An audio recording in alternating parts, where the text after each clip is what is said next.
Still setting things up. I do not have any skippies. I'm gonna catch some bluegill. I'm going to flatheads today. That is the plan, at least, anyway. Flatheads are bust.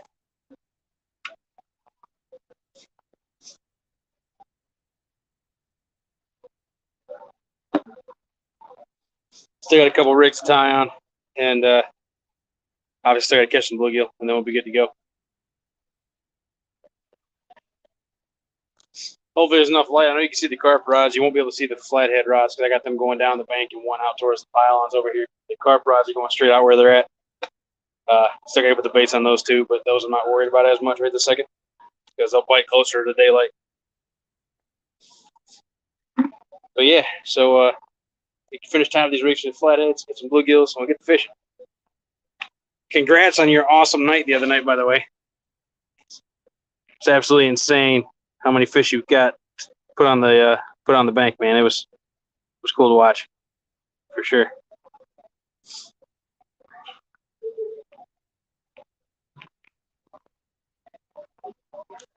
Definitely cool to watch.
Yeah, well, either way, boat, bank, whatever.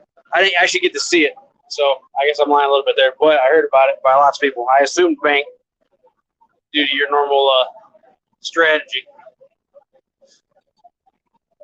There's nothing wrong with branching off and doing some other stuff. That's awesome, man. Still a crazy amount of fish, though.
Thanks, Mike. Take it easy, man.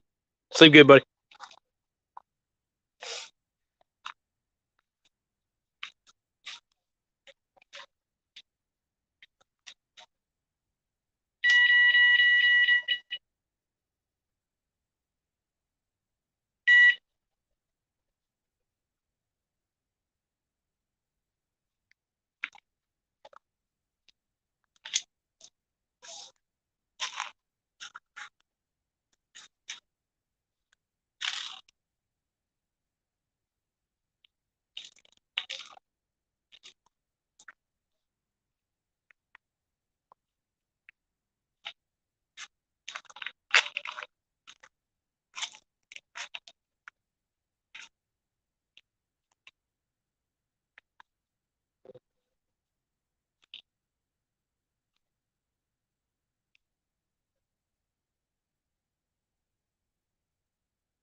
Carp traps are set. Flathead now. I'm here mainly for carp, but I was told it's a good spot for flathead, so thought I'd give it a shot. When I came down here to pre-bait yesterday, there was a gentleman down here who had caught 2 flatheads, so I do know they're.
Be right back. I'm gonna try to catch more.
NJ, what up, buddy?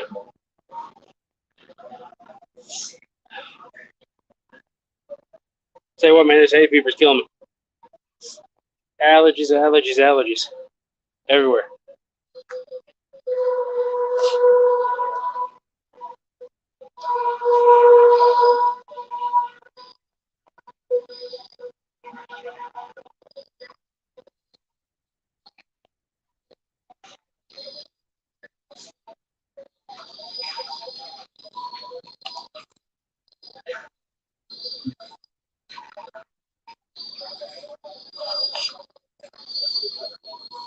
And squeaky trains.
It should be a little better anyways, maybe. I've seen a couple fish rise. Not sure if they're carp or catfish. One of them was decent size, the other one was pretty small. So I'm hopeful. I did pre-bait this spot yesterday, and yeah, so we'll see how it goes. But just gotta put in the time. It's not sunrise yet. I got a feeling it'll be at least another hour before anything really starts biting. But I wanted to make sure I was out here before it started, rather than getting here too late. I got sweet feet boilies on for the carp, and I'm in the process of catching bluegill to put on the catfish rods. But as of now, I have no bait for the catfish rods. Cause I left the chicken I had in the fridge at home, like an amateur. So put in the time, see if we can get some of the results.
I do apologize for the sniffles. I can't help it. I'm allergic to the plants.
Okay.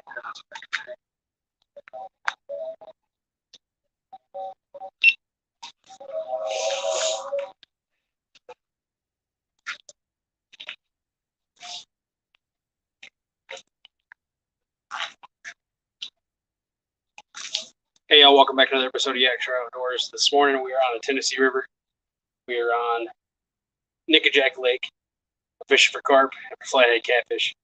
I did forget the flathead catfish bait at home, so I'm out here actually catching bluegill, trying to get a couple of good sized ones to throw on those rods. I already have boilies out on the carp rods. We're see if we make something happen this morning, so stick around.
big the spot is hard.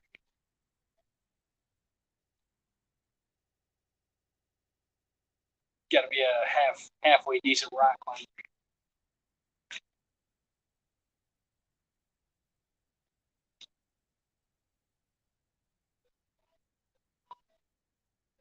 And not be allergic to poison ivy.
Morning, morning. Anybody's in here?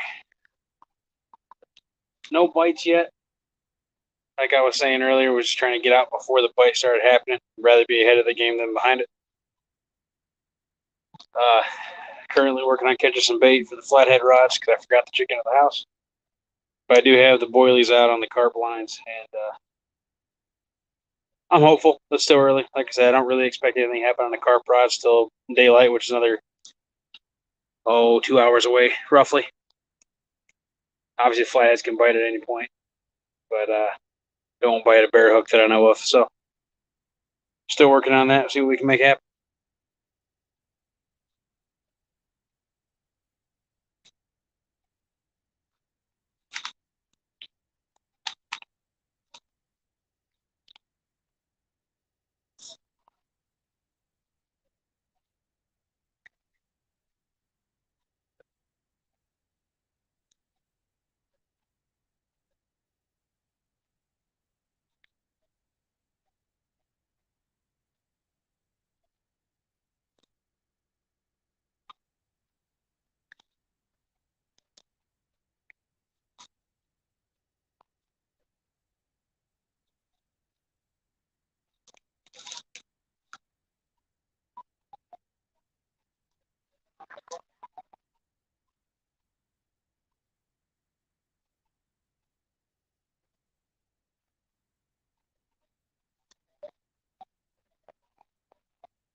It is rare that I will say this, but I would love.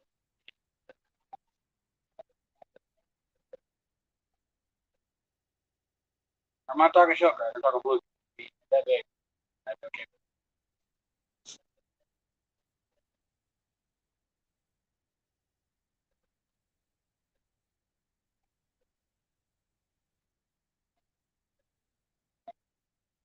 Very, very slow. Let me know if you guys can hear me okay.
Morning catfish ain't easy. Catfishing ain't easy. How you doing, man?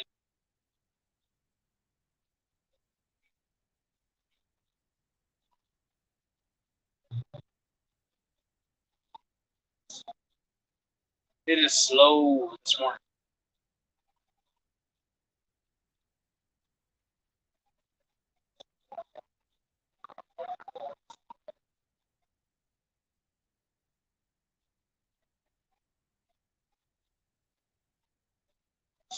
Super slow.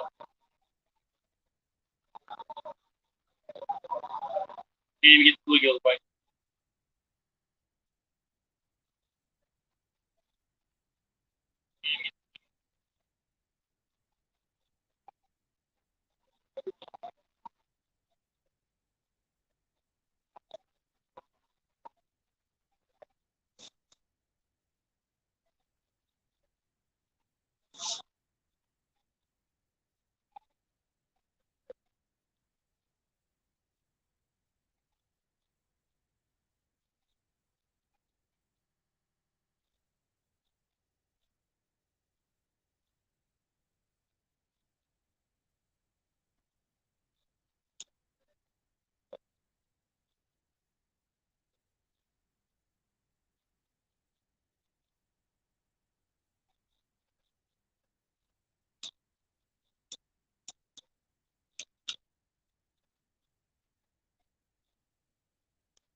Yeah.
That was a carp.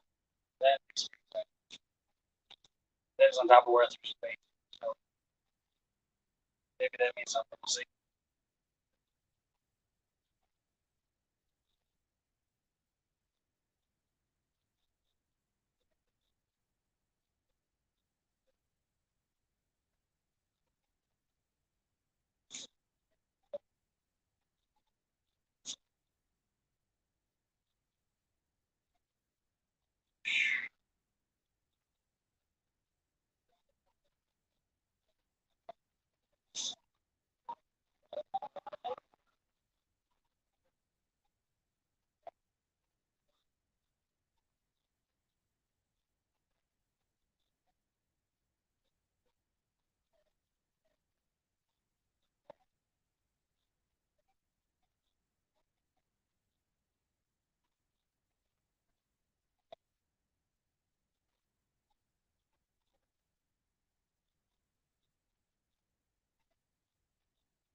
Down the carp. Get more like that. It's 5 o'clock. It's 5 o'clock. Started happening.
carp in the area. Got a line.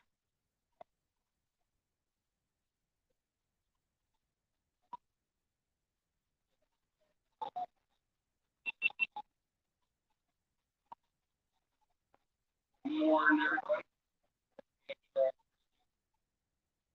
It's, just had the first middle day. Hours.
If you don't know, a liner is where a fish runs the line, sets off the alarm.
Morning, Jim. Thank you, sir. Appreciate it. Had one good bite. I've seen 3 fish crash, sir. Yeah, I'm still working on catching a deal.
Morning, Zach.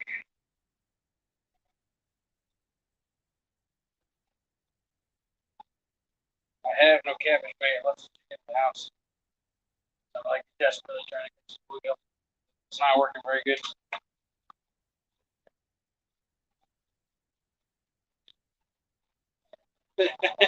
Dude, I found that picture forever ago. I'm like, I'm gonna use it for something.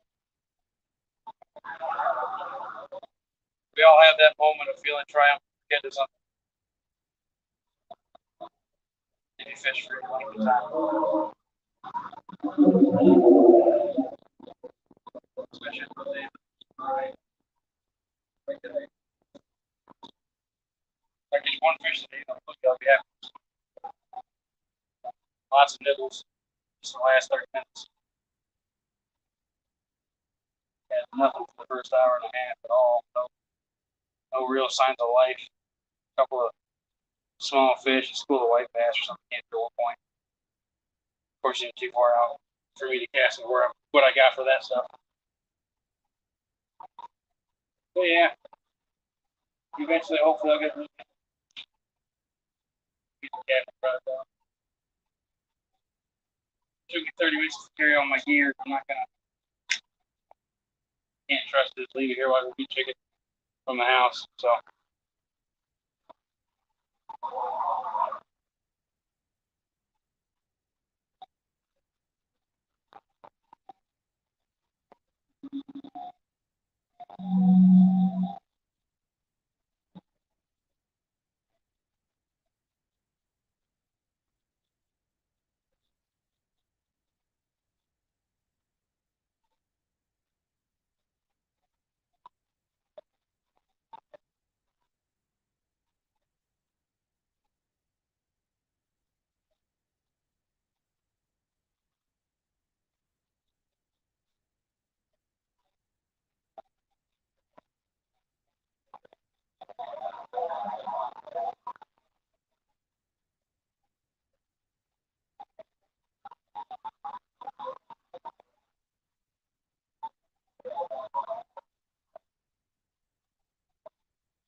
Fishing right below Chickamauga Dam, under the railroad bridge that goes up the lot.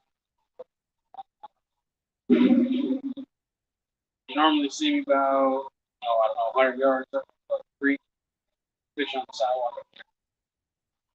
But let me rephrase. So I was talking about camera. I'm usually 100 yards up the creek further, fishing on the sidewalk.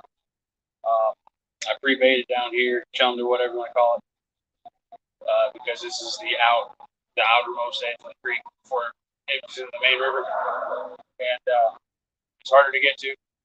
Poison ivy on the way. And there's a lot of rocks, so I was hoping that there's like I have a little more myself, so I could try to conduct some more bait experiments or whatever, not having the spot on. There's nothing more annoying than chumming the spot. We go to fishing and try something else.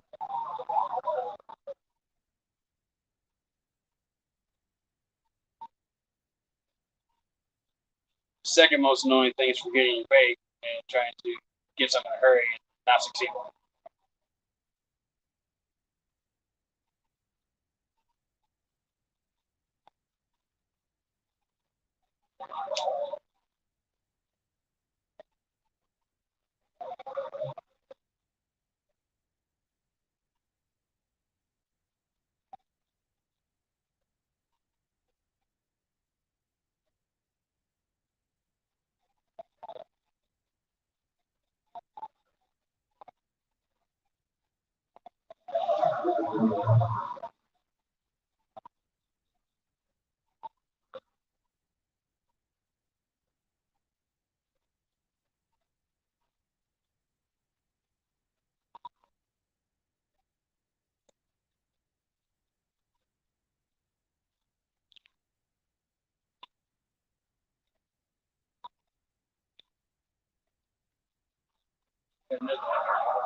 Yeah, I'm on night shift again this week, so I don't work all night.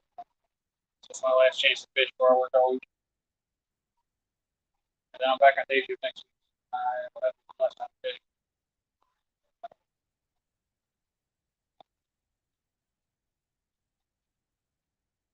Because of the baby and everything.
Thanks.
Hook into something. I don't know what.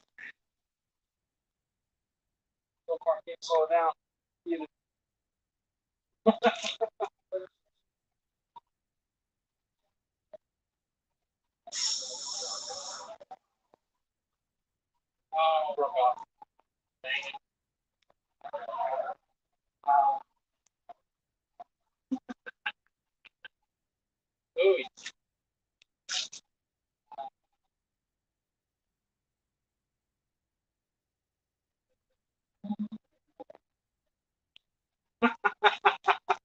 Dang it.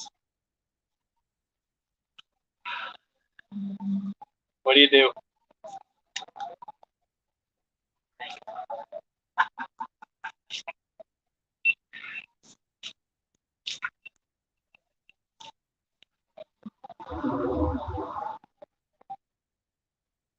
You're good, man.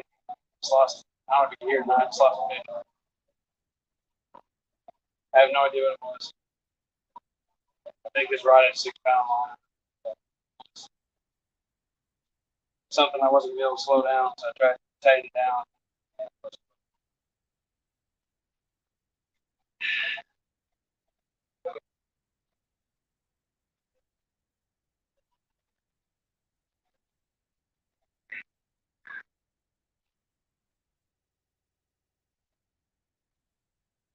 No idea what it was.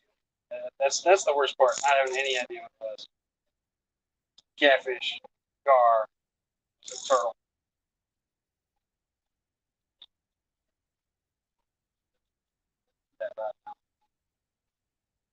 Right.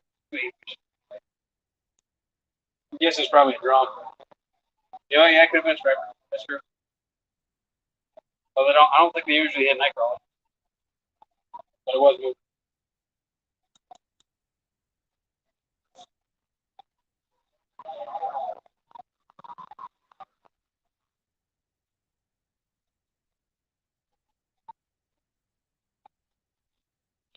Yeah.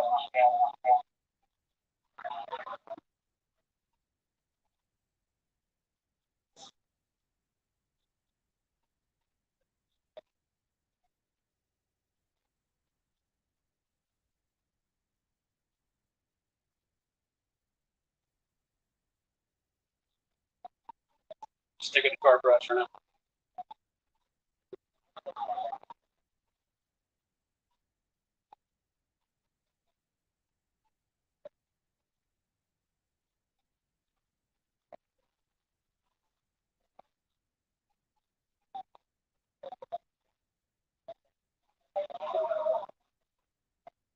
My guess is either drum. It could have been a carp too, though, for that matter. Of buffalo. They're all in here. They're all.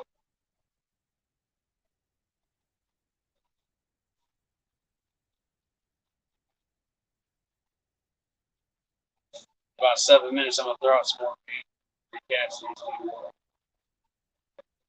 Keep waiting.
Morning, Ashley.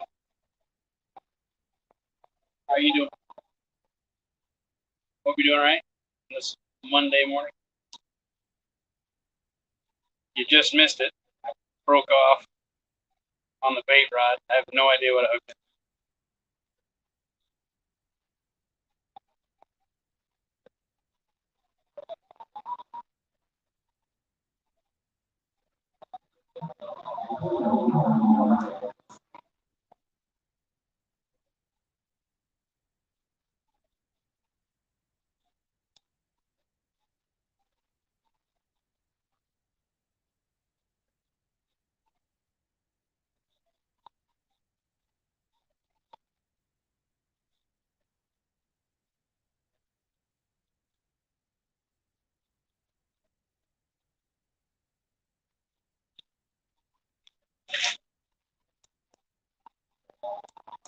Seven to wonderful people in here now. Thanks for stopping by.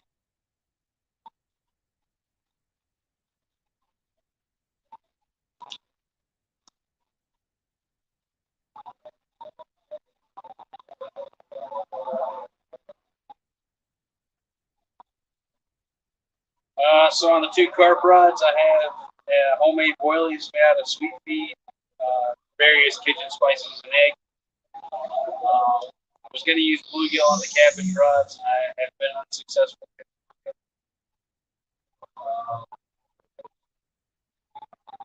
Had one bite and one run on the carp rod. I've had several nibbles on the bluegill rod. Obviously, tiny fish, not hooking up. And then I hooked into that one thing just a bit ago, whatever it was. There was no slowing it down. I was either going to get spooled or try to tighten the drag and break it. So, yeah. I was hoping to try this spot for flatheads. The only bait I had at the house. I got some frozen bluegill that my wife bought. She told me I wasn't allowed to eat. And then I had some chicken. I forgot the chicken. So once it gets a little lighter, I'm gonna try for bluegill again.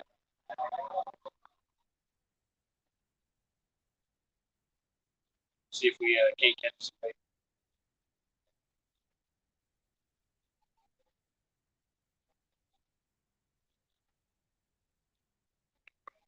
Still got at least 3 hours to fish.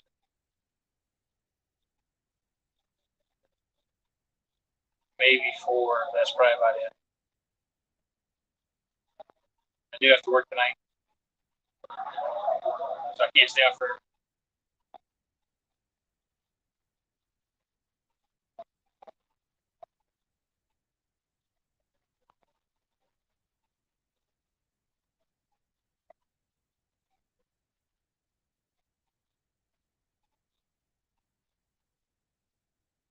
Morning, Rustic. Give me just a second, buddy. I'll get you up here.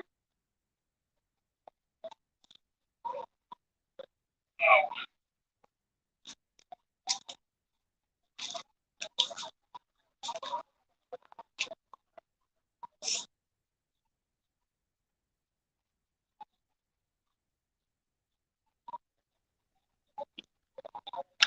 Hey, go ahead and minimize me. Put me in the background. Will do, buddy. There you go. How you doing this morning? I'm doing all right. What time did you get out there and go fishing? I was here at 2 o'clock. 2 o'clock. You're like me. Get out early. Well, I'll be honest with you. I had an alarm set for 1:30, but I couldn't sleep. I was ready to fish. That's a good idea because sometime during the night, the fish just ain't biting that good at when it gets dark. But I've noticed that early in the mornings the bites are a little better. So everybody else keeps saying too. And I talked to a gentleman that was down here yesterday. He was catching flatheads on rooster tails. So I was like, if he's catching flatheads, I want to get down and try to take advantage of it. Yeah. But then I screwed up in the bait department. I have no bait for the catfish rods right now. I went out about 7:30 Saturday morning, and about 8 o'clock, 8:30, I caught my first flathead in 10 years. So. Oh, nice! Congratulations, buddy. I've only ever caught 2 in my lifetime. The first one was like 10 years ago. I caught it while I was crappie fishing. Yeah. And then it was only about 6 inches long. And then back in May, I was on Bobcat's boat, and I caught that 24-pounder. That's the only 2 flatheads I ever caught. That's awesome. My wife has caught 3 in the last year and a half. That's who we need to go flathead fishing with then. Yeah. It cracks me up because we're always fishing for whatever, and she always catches them on night crawlers. I've never seen her catch them on anything else. But yeah, they hit them night crawlers pretty good. Morning, Ashley. Morning, Sandy. Morning, Mr. Molina. Said, Yak, now that you have company, I'm going to jump in the shower. Okay.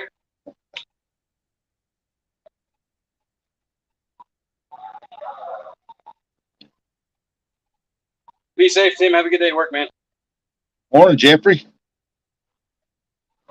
Yeah, before I come in here, I made sure I hit the like, shared you out. I appreciate that, Rustic. I really do, man. They say we're only as good as the company we keep, and I found myself a good group of friends, seems like. Oh, yeah. Where are you fishing at? Fishing right below Chickamauga Dam, underneath the railroad bridge at the bottom of the lock. There's a creek that feeds in right here, and I'm actually fishing the mouth of it right now. Yeah, as soon as the sun probably starts peaking, you'll probably have good bait fish moving around in there. And at that point, I'll be throwing some on the catfish rods for sure. Like I said, I left my chicken at the house. It's the only thing I had ready. Then I got here, and the spot I picked is kind of hard to get to. There's a lot of poison ivy, a lot of sharp rocks and stuff. So I was hoping to be able to try to keep it to myself that way. And took about 30 minutes to get all the gear down here, and I'm like, I'm not doing that just to go get back and get some chicken. Morning, Sandy. Morning, Robin. Morning, Small Waters. Welcome in, everybody. Morning, Small Waters. You believe I said hello to everybody else? If I missed you, I'm sorry. So you've done missed one, huh? I broke off one, and I've missed one. The one I broke off, I have no idea what it was. I was trying to catch bluegill, and it was something bigger than bluegill. Oh.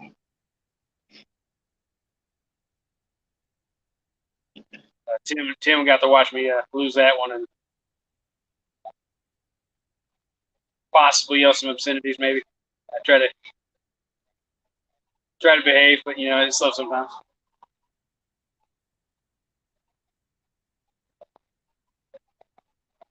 What do you got? 2 or 3 poles out? I have 2 out right now, and I have 2 more available, or 3 more available. Hey, there's Brian B's in the house. Morning, Brian. Morning, Brian. Be safe driving, man.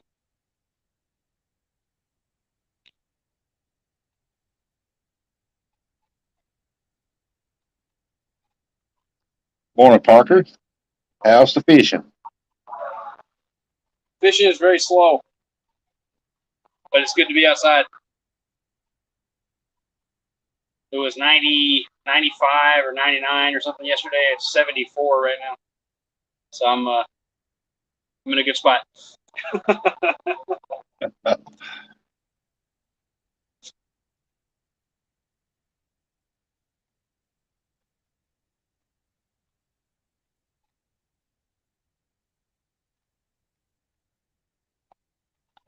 How's the skipjack business doing, Rustic? Uh, not too good. Not too good. I haven't been in a while though. Yeah, I thought I heard you say something the other day about having a trip that didn't go too hot. Yeah. So I don't know if I heard you right. Yeah. Last time I've been having to go to the Pickwick to get them, but now Kentucky they're moving in a certain spot up in Kentucky. I just haven't been up there to get any.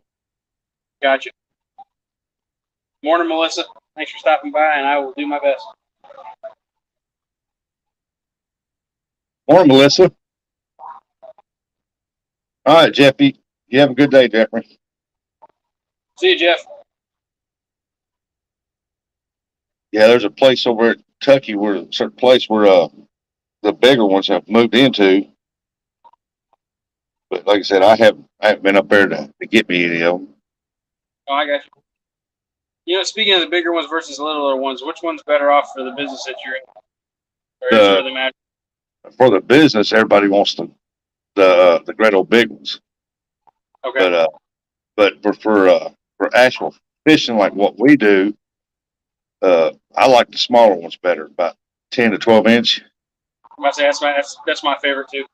I feel like that if you have the ones that are too big, either A, you really need two hooks on it, or B, you have to cut them to the thinner chunks because they're so long. That's my opinion anyway. Morning, Paul. B&B. Morning. The Parker said Richard and I caught probably 100 Friday. That's good.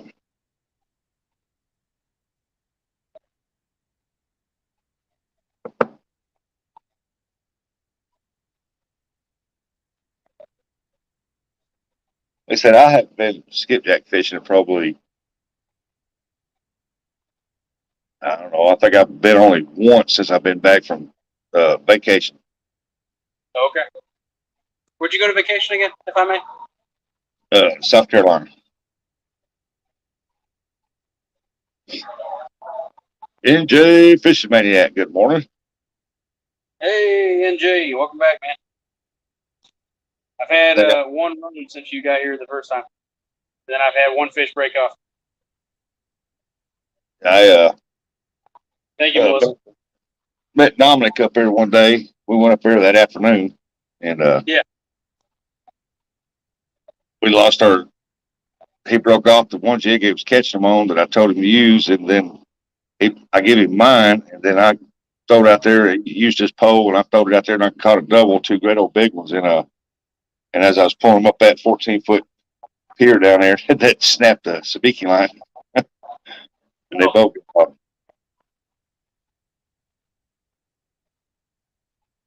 They're fun when they're running. I love skipjack fishing when they're running good. I hate skipjack fishing when you really need one.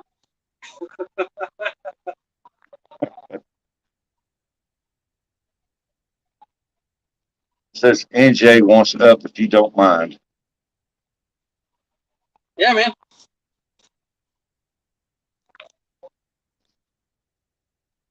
Morning, Babaloo. Brokeback Bob. Good morning. NJ, the comment should be pinned to the top.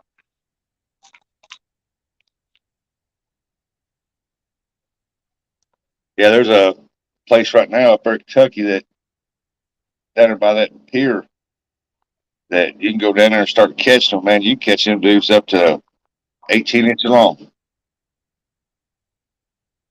Wow. A lot of 13s and 14s, 16s, and 12 inches.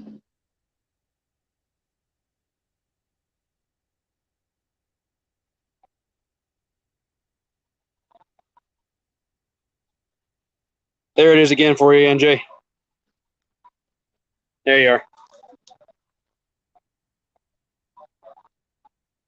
The bait fish like hanging out under that dock. It goes out that water to shade it for them, so the water's a little cooler right there in that spot. Right. And the skipjack just started piling up in there.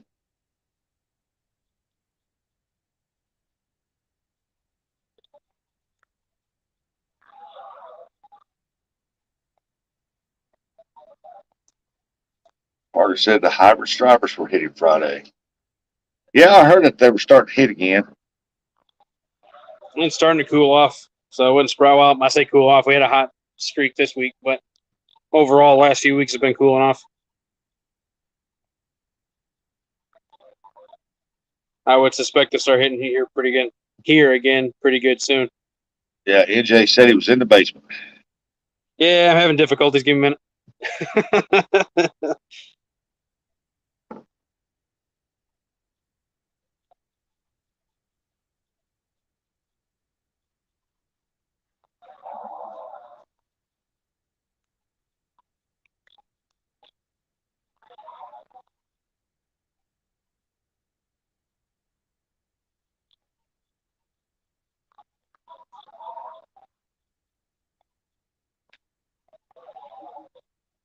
Camera's gonna be a little shaky for a minute, so bear with me.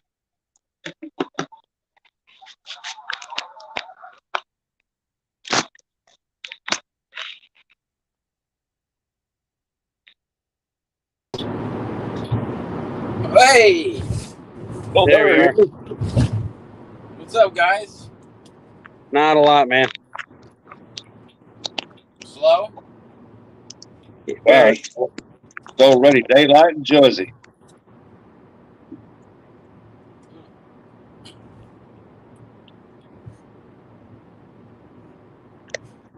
I'm gonna have to rely on you guys for comments for me. I gotta charge my other phone up. It's the same. Bread, man. What's up, Dave? NJ, you fishing today, NJ? I am not sure yet. I'm trying to get off of work for tomorrow, so I might go tomorrow. You can hear me, right? I'm hearing excuses, NJ. Yeah, Can we hear you. Can Yeah. you hear me? All right. My phone's been weird lately, so. I'll probably go fishing tomorrow. I'll come up on panel with you tomorrow and we both fish. Yeah, either one. I'll go up on yours. You go up on mine. Don't matter to me.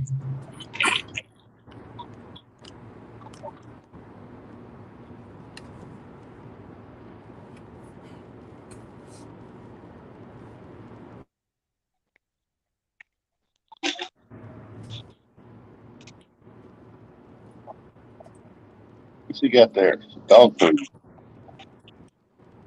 Has he had any luck at all, Dave? Who, me? Anthony. Yakshore. He said somebody caught one and said he broke off on another one.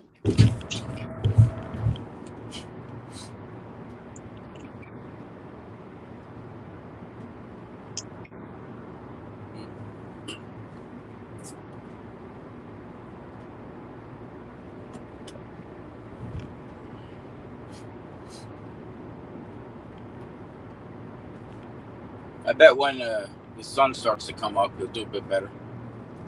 Yeah.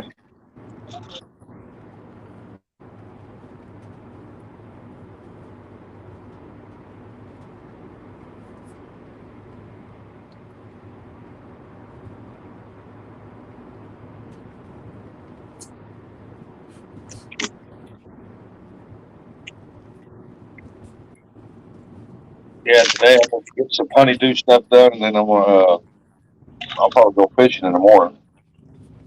We'll try to That's get what out I'm telling you. right before daylight. Good old sweet beat.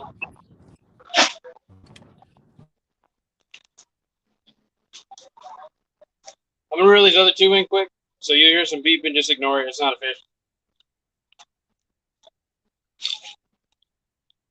And you got them bite alarms on there? Yes, sir. Notice a lot of people starting to use them. I really like them, and I like the idea that if I take my wife and my daughter with me, I can still fish and listen for bites, but I don't have to be sitting right next to my rod. Yeah.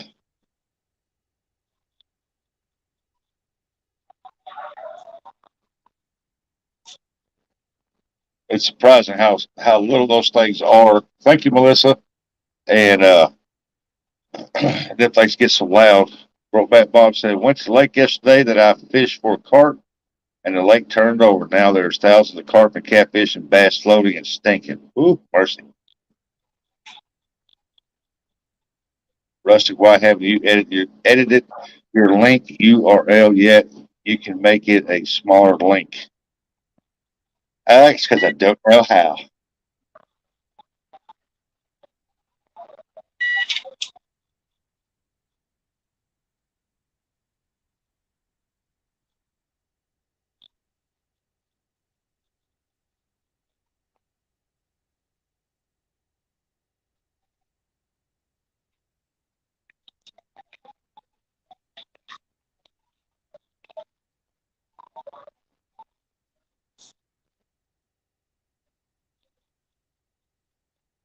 Well, something stole the baits off this one. I didn't get any alarm for it though. Huh.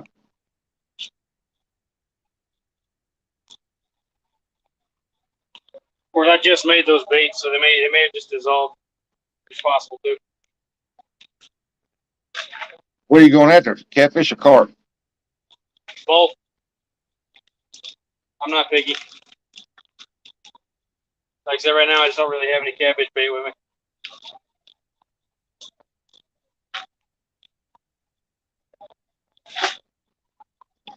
It's under channel settings. I haven't changed mine yet either, because once you change it, you can't redo it.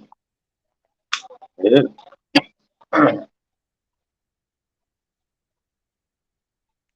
What was the question? Melissa was asking me how come I changed my URL setting yet, and I said that's because I don't know how. If you go to your channel, like your actual channel where you like put in your thumbnail and whatnot for in your banner image and everything, Yeah. the setting in there, I can't remember which one it is, but it's in there for changing the link. There's a minimum requirement. You're already over. I think it was like 100 subscribers to be able to change it.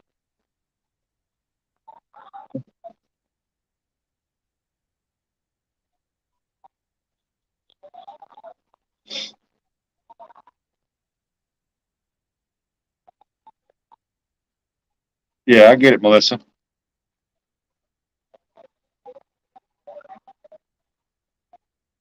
Well, I don't decide. I don't think I'm ever going to change my name.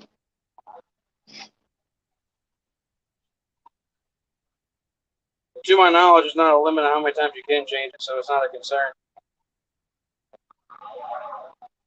Don't hold me to that, though. That don't work for YouTube. It also seems like they change stuff every day. All right, Jeffrey, you take it easy, buddy.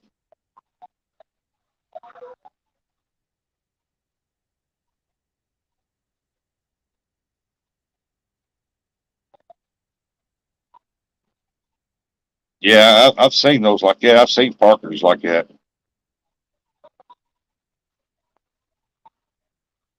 Yep. I think mine's got all the numbers and stuff.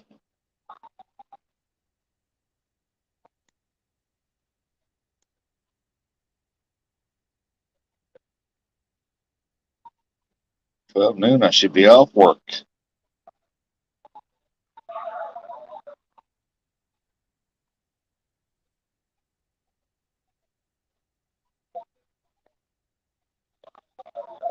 Get off, Bob. Here, I'll go look at it.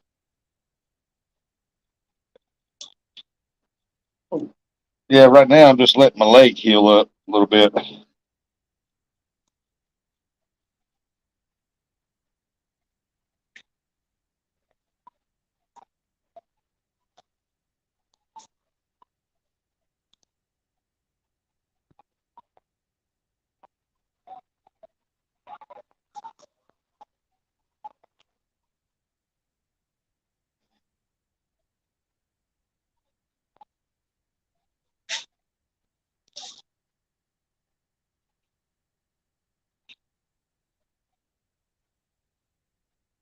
Melissa, yeah, I hurt my leg, but I didn't hurt it. When I was fishing Saturday morning, I caught that big old gar, and when I slipped out of my hand, I It fell between my legs, and I bent down to grab it. When I did, it jumped up off the ground and bit me in behind the leg. What was it? Gar. Oh, nice. Not really, but Yeah, it ripped me open right behind my leg, right in the bend. I bet it did. They're sharp. You mean just their scales on the side of them are sharp too? Yeah, Melissa, you ought to go check it out. It's in my shorts and the videos. Huh? I told Melissa, go check it out. Go look at my shorts in my videos, and she'll see it. You don't see the guard biting me, but you can see where it took me to the ground. I will definitely check it out. 'Cause, Not that I like seeing anybody get injured. Don't get me wrong, but you know, it is a Yeah. unique way. oh, it's funny. You can hear the snap and everything when he bit me. Oh wow. I mean, 'cause it took me to the ground, and I had to. It took me a minute, but I was on the ground. I had a hold of it like you would an alligator because I was trying to get his mouth off my leg. He actually clamp on you? Oh yeah, it clamped on me. How'd you get him to open his mouth? I stuck my thumb in there and pried his mouth open, and he cut my thumb too. I'm about to say, but you got your finger open too. Yeah, I just stuck my hand and I had a hold of him, and I stuck my thumb in the top part of his mouth, and I pulled it open, and I pulled my leg out. And then I got I think a video there of showing my leg where it bit me. I got it. I'll definitely check that out. It wasn't funny at the time, but going back looking at the video, it's funny because you can hear, "Oh, he bit me!" And I fall over. Right. Seems like everybody's 20 in hindsight. Well, I told people, I said, I'm a big, tall guy, and I said, and it took a little 3-4 foot guard, took me to the ground. Right.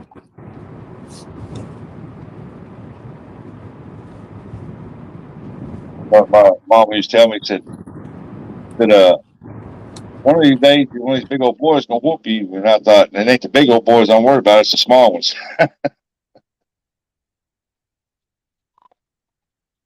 And then it took a little guard, took me down to the ground. No, I didn't jump a mile high. I fell down. I went to the ground. He took me to the ground. When he latched on my leg, I knew I had to go to the ground and grab a hold of him real quick. Because if he'd got to flopping around, he probably would have torn that main artery right there.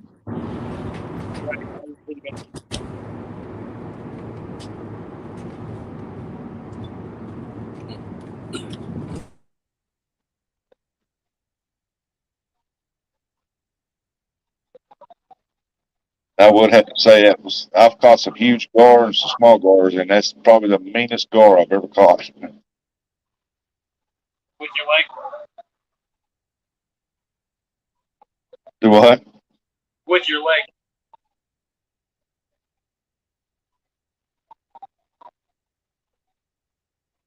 See, that was the biggest gar you ever caught. It says that was the one that beat your leg, right? No, that ain't the biggest gar I've ever caught. That's the meanest gar I've ever caught. Oh, I misheard you. I'm sorry. He was constantly snapping every time I pulled my hand down there. He'd jump around and try to bite my hand. Right. I've never had one actually constantly try to do that, try to bite you. And Yeah, I haven't either. Usually in my neck of the woods, they're pretty skittish. yeah, somebody asked me, said, does a gar purposely bite you, or they just bite just to do it? And I said, no.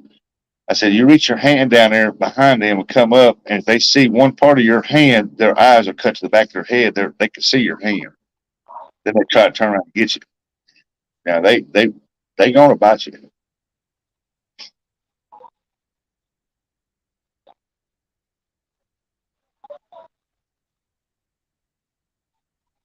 It's just that this one here, I underestimated it. It was about between 3 or 4 foot, but it was real big, round, fat, and I just underestimated the power of it. And I had it just in one hand holding it, and whenever it slipped out of my hand, it fell between my legs. And as I was bending down to get it, it jumped up there and said smack, and it got me.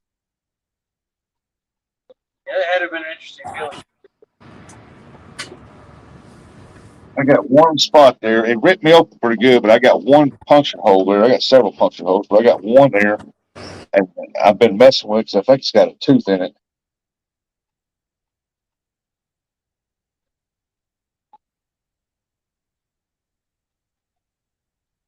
I have to wait and see if this film go down.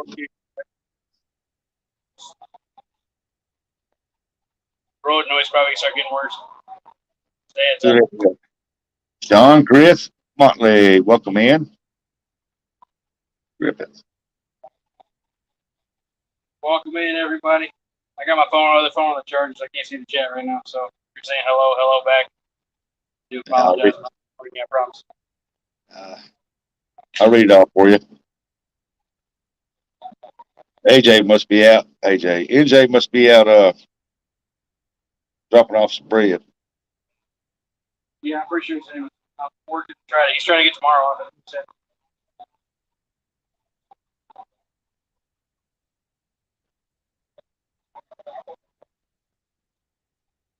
Yeah, looks like the sun's trying to come up. Yeah, sir. Too. The way I'm sitting, it'll come up to my left. It'll come right behind the camera.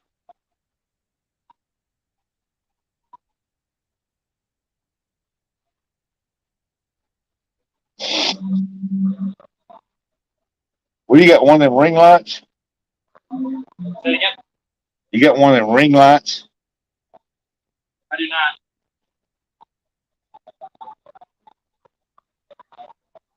What I'm using, I bought the Yak Power battery box for my kayak. I'm hoping to put lights on it eventually, but I needed something I could use on the bank too. And that system is, you can take it in and out. So I have some button lights that you would put on the kayak. I have one set of those all I'm using. Works pretty well. I need to get a set of red though, because the bugs can get bad pretty quick.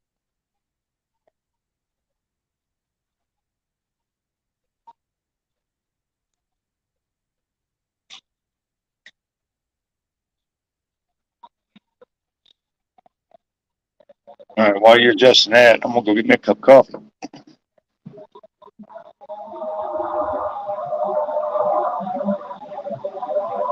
Sorry for the train, guys.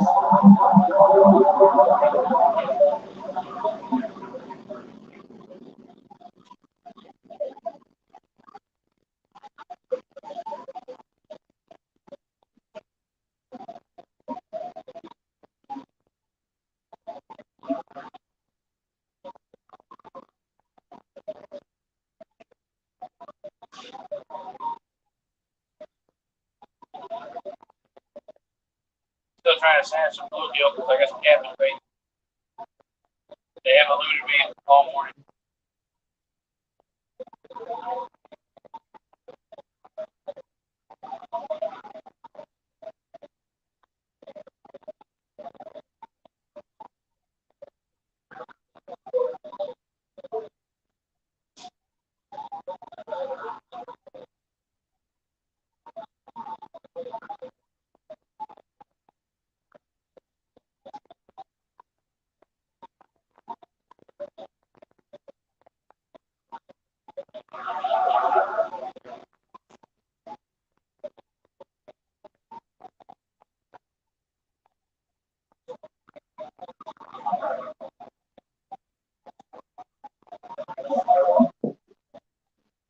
Okay.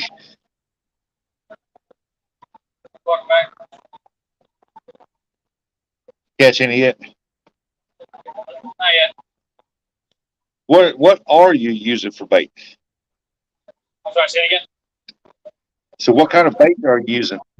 On the carp rods, I'm using homemade oilies, little dough balls. The ones I'm using are made out of ground sweet pea and egg.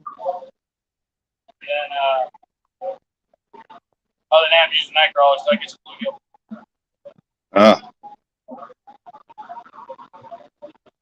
I got a place I think would be an awful carp spot, but you cannot get no phone signal whatsoever.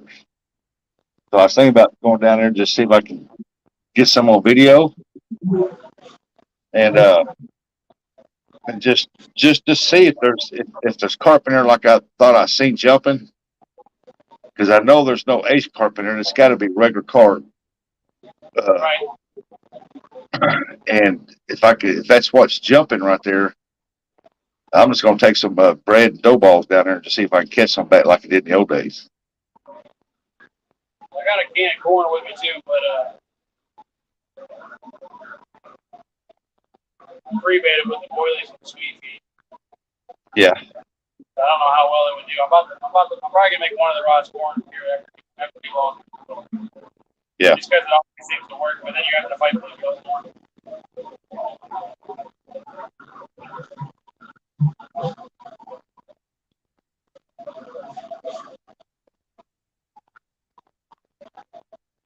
Back in the old days, we just took regular bread and made dough balls, throwed it out there, and caught carp with them. I've heard of people doing that, and I've seen videos of people doing that. I've never had good luck with it because the ones, they always seem to be in deeper water here. I've never seen them shallow. Other than like during the spawn. Yeah. But almost everywhere here, they're like 20 feet deep.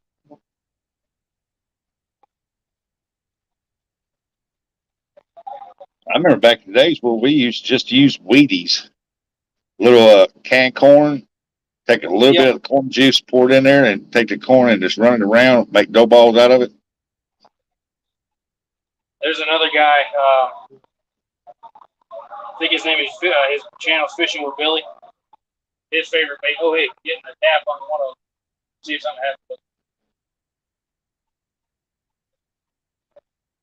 But he uses Wheaties, cream corn, and honey. That's his favorite bait. Yeah.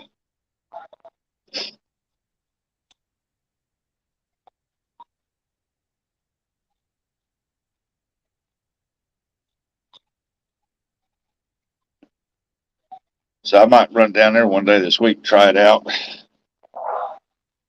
No blame you. Might as well do it while you got the Around here in the summer is our best carp time.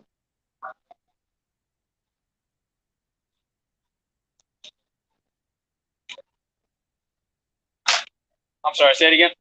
So around in this area here, southeast Missouri, the carp time is the summertime. I got you. Yeah, I seem to always do better here in the spring and the fall. I mean, I've caught them in the winter on the river. The lake's so low in the winter, and it's the ground that's out too where the actual water is so mucky. I've never messed with fishing in the lake really in the winter, other than like under some bridges for crappie. Yeah. I never really had a good spot to find them in the summer either because of all the boat traffic. Yeah.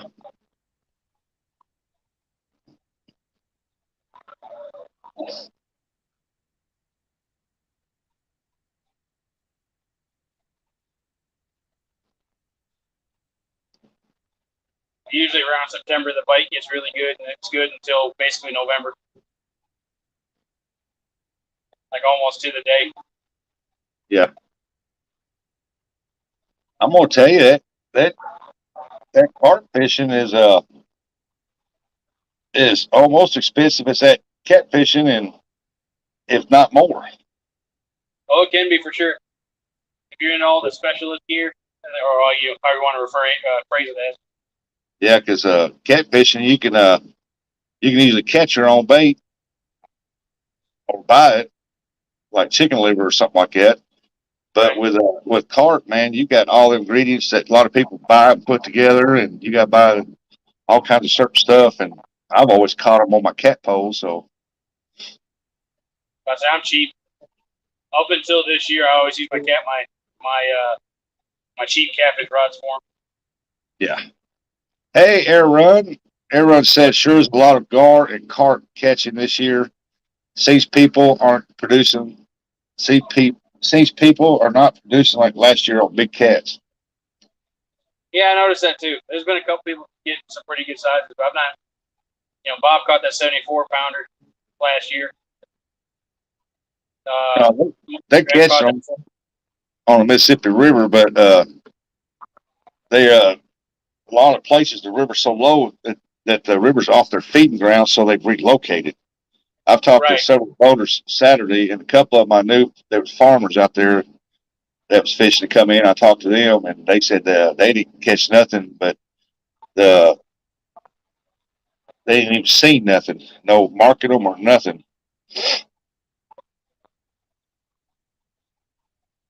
They said, but what all they was marking was probably either gar or Asian carp. Because I've seen the Asian carp schooled up in a place that I've never seen them schooled up like that before. Oh, just every day that Mississippi River's dropping.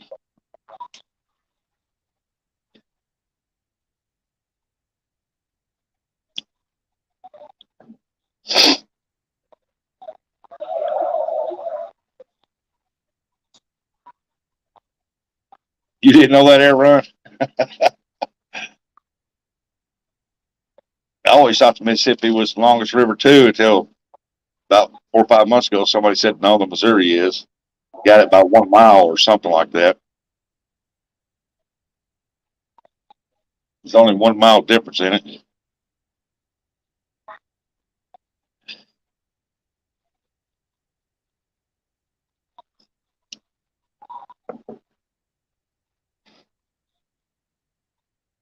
Yeah, yep. He did on the show.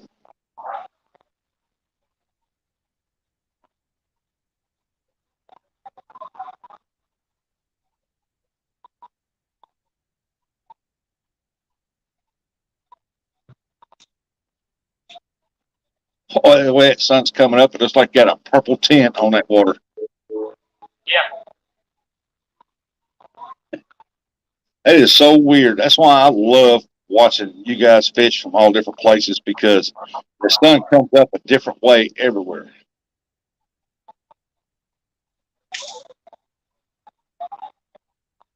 Hey, all right. I finally got a bluegill. Yes. I have Is catching it, bait. is it going to be lunch or bait? It's Oh, that'd being be bait. bait. Yeah, it's bait.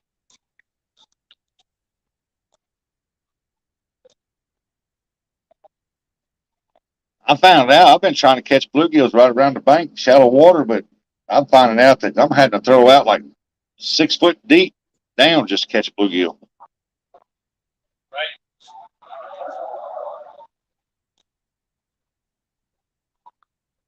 This one wasn't about 8 feet.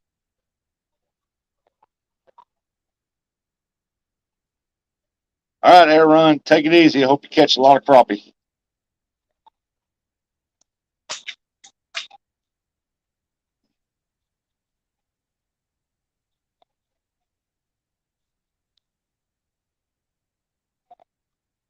That's one thing I haven't done all year this year is went after crappie.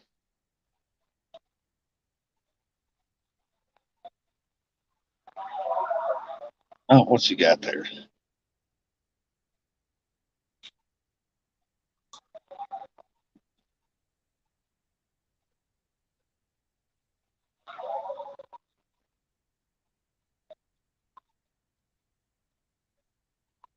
Said Rustic, take a piece of bread and chum for those bluegills, and you would smoke them closer to the bank.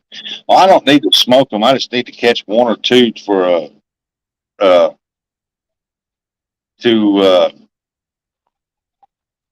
throw out for just to have out there in case a big old flathead comes by. But that is a good idea.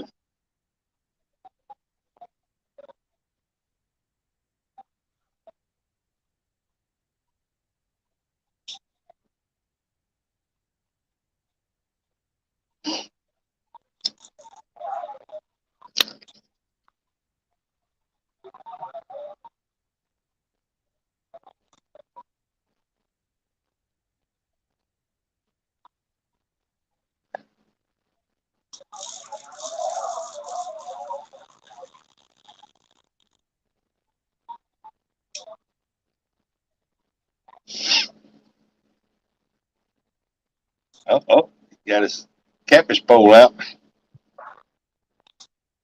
Yep, got one out. You throwing it out whole or you cutting it? I'm throwing out live. Try for a flathead. But like I said earlier, there was a gentleman that was out here yesterday. He was catching flatheads pretty consistently. Oh, So that's I'm all. thinking there ought to be one or two big ones that want a live bluegill. We'll see. And if not, I mean, striper will hit them, bass will hit them. I'm not picky. But the goal's a flathead. Yeah, I don't try to target one species. And if I did, that's what I'd be going after constantly. And then I'd eventually start catching some good ones. But I just love to fish. I mean, if I can get channel cats, blues, or flatheads, stripers. Yeah, I'm the same way. If I do go after one species specifically, I'll do it for like a couple weeks straight. Like for me, a couple more weeks, I'll probably do only carp for a while. I may keep one catfish rod out just for the sake of keeping it out, but Yeah, the you never catfish know. bite, especially up on this end, seems to slow down in the fall. They seem to go a little further down the river, especially when they start emptying the lake out and the water goes up. Yeah, you never know when that big cat's gonna swim by. That's true. Let's see, Aaron. I don't know if I told you hello. Sorry, but good morning. Sean Griffith, good morning. Oh, dude, what is up, man? I hope you're liking. Hope you got a new job and you like it so far. I haven't had a chance to talk to you since you left Sofix. Who's that?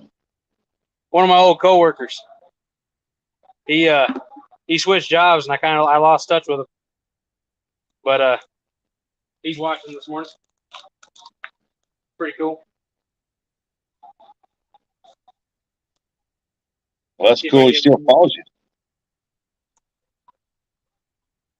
Do what? I'm sorry. So that's cool. He's still following you around. Oh yeah.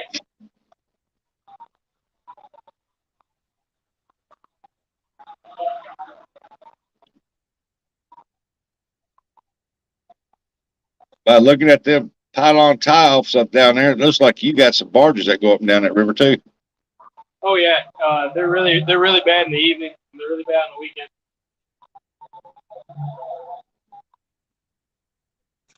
I'm thankful that they do it on the weekend, honestly, though, because it's already getting so opened up so much. The lock is because of the regular boats that it doesn't make it any worse. Yeah. Because every time they use that lock, they're going up to the lake, and so it rises. On the Mississippi River, because I want to know if it does that on your river too. And I've been asking several others. Can you tell before you see a barge? Can you tell which direction a barge is going? Yes. Because by looking at your lines and stuff. Yep. Because on the Mississippi River, if they're going up river, man, our poles get sucked down river bad. And if they're going down river, they don't move that much. Because it seems like on Mississippi, when they're going up river, you're pushing more horsepower and they're really sucking that water down. So I don't know about that much of an extreme, but you can tell which direction they're going just by watching them because they're always flying through. They're never going low and slow. Yeah. They're always booking it. So. Because I'll be on live and I'll tell people, well, I guess I said I don't see a barge, but I guarantee you there's one coming up river. They said, "How can you tell?" I said, "Because my lines are being sucked down river." I'm sure the barges on the Mississippi River are much larger too than ours. Ours are usually only one. I don't know what you call it. One flat, I guess. The actual. So I guess it's only one barge because the boat that's pushing is actually a towboat or a tugboat, right? But yeah, the boat. Yeah, ours push like 50 barges at one time. Yeah, no, they do. The maximum here is 2. They can only fit 3. I'm sorry. Right now, they can only fit 1 at a time in this lock. It's so small. It's currently under construction. They're expanding. It's supposed to be able to hold, I think, 7 or something when they get done at a time. Yeah. Which, I mean, good for them. But would not hurt my feelings if they kept it to just 2 or 3. Because when it's that big, they're going to let out way more water. Yeah, the most I've ever seen pushed down the river was 60 barges. Jeez. But that's when the river's up high. When it's down low, they push less. I got you. But I still seen 35, 40 of them get pushed down at one time.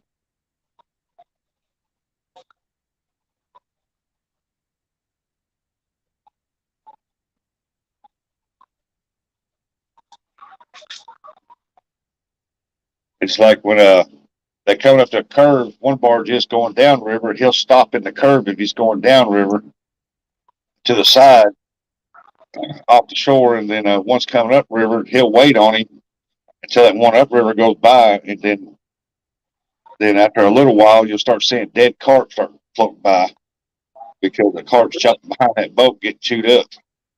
Well, I didn't think about that. Yeah.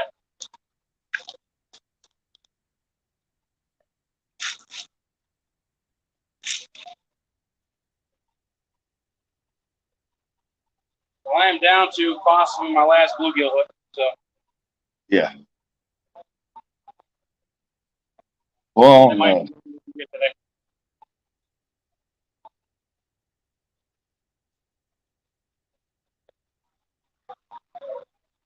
you got a clear picture on that big screen. I'm telling you.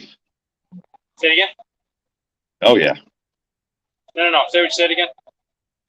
On the big screen TV, you got a clear picture. Good. I'm glad to hear that.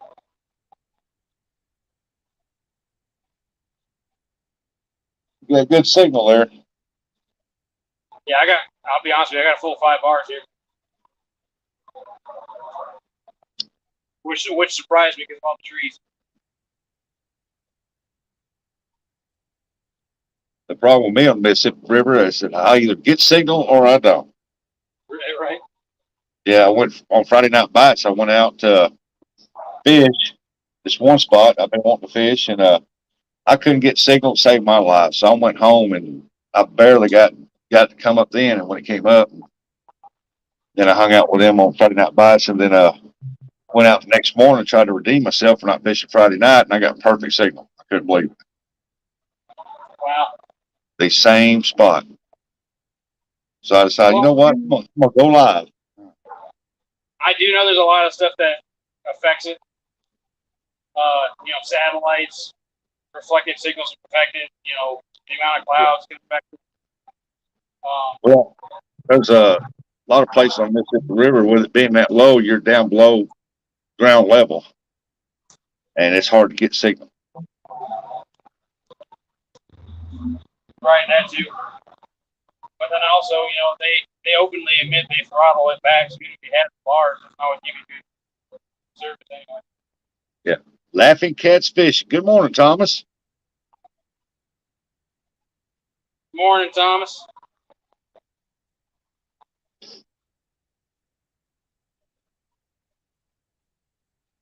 You missed it, Thomas. He caught a bluegill. Yeah. I still wish I had seen what I broke off. It's probably a catfish. Up close to the bank, or a bass, big old bass. Can't never tell. Some bait earlier. I thought it might have been that too. But I never heard them hit a night crawler. I wasn't sure on that one. Yeah.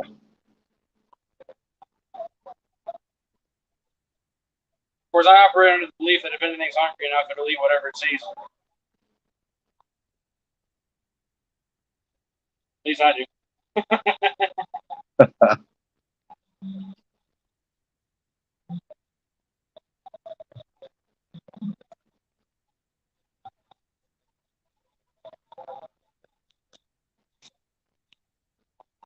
Thomas, I finally got a hold of PC Fund through email.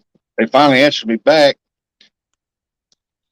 They're going to send me the part I need for my reel, and they say it's going to be 10 to 25 days before I get it.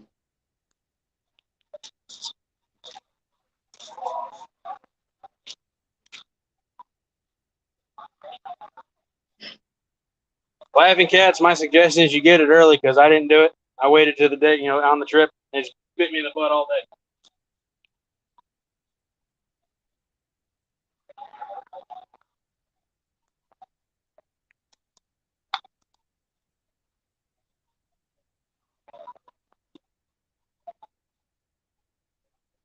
I got to dig me some more worms to get me some bluegill because I forgot to left mine in a bucket, and I just stuck it in my deep freeze so all the worms are froze. Dang.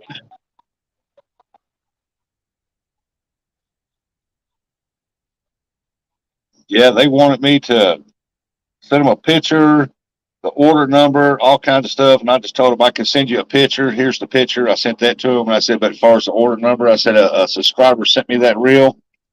And I told him, I said, I just need the part under the warranty that is honored on it. And they said that we'll send it right out to you. Because I straight up told them, I said, hey, because they was wanting all kinds of stuff. Me jumped through the loop. And I said, hey, I got your commercials running on my Facebook.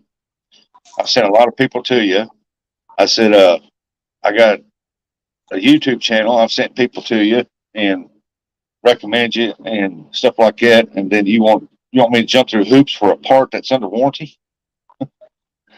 Well, we'll send that right out to you. Sorry for the inconvenience.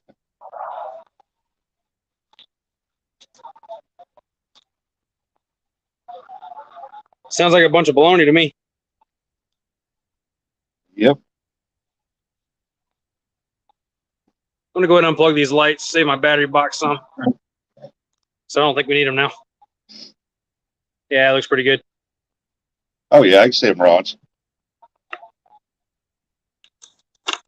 It was the clutch cam that releases the spool. It's a plastic part, and it's got a metal pin that goes through that hooks up to the lever that releases the spool. It broke off. I could cut another one out of aluminum and put in there, but it's got a raised notch on it, and I ain't no way I can put a raised notch on that.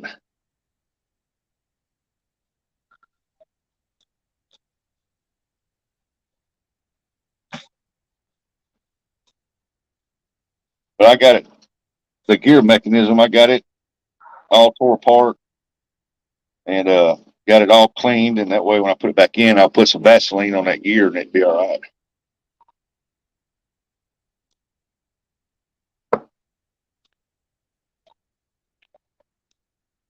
I got one more sinker, one more hook.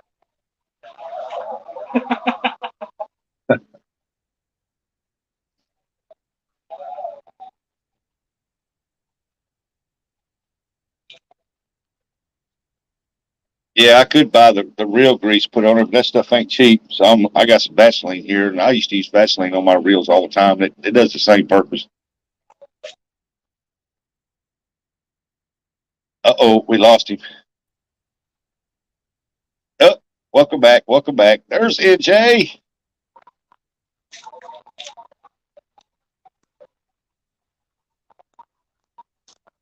We lost you there for a minute, buddy.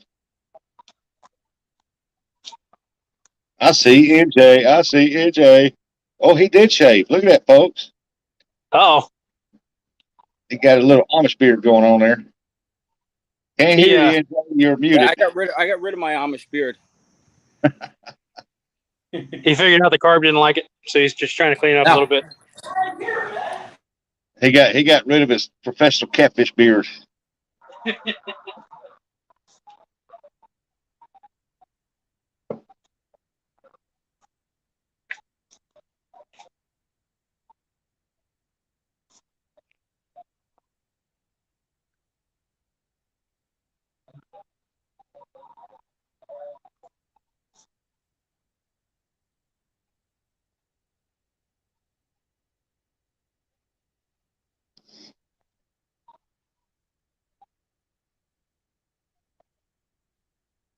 This is about the time I suspect to see more bites and more fish breaking. Oh, got one hit on a pole right there, though. The one on the right side sticking up just went down. It bounced 3 times. Might be a buffalo. Hey, buffalo carp, as long as it's a big one. Yep. PB is 29 pounds. Smallmouth, sorry. Smallmouth buffalo is 29 pounds. Black buffalo is 16. Yeah, I didn't know it, but somebody told me the other day that the buffalo is not in the carp family. Nope, totally different species.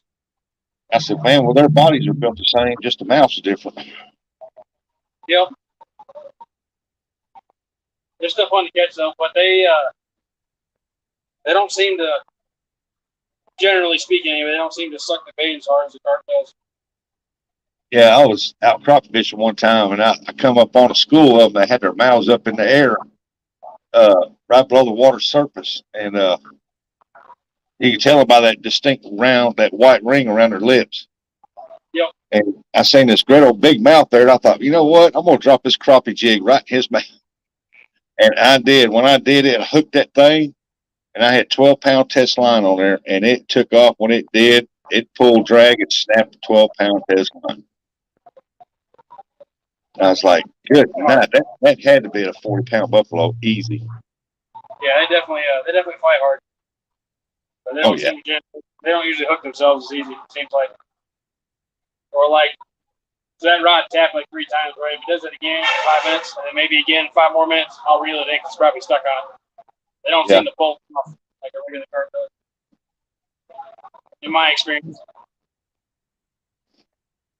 I mean, I've caught some big buffalo on 8-pound test line crappie fishing and just let the drag play until they got tired and got them in. But that one right there took off like a bullet.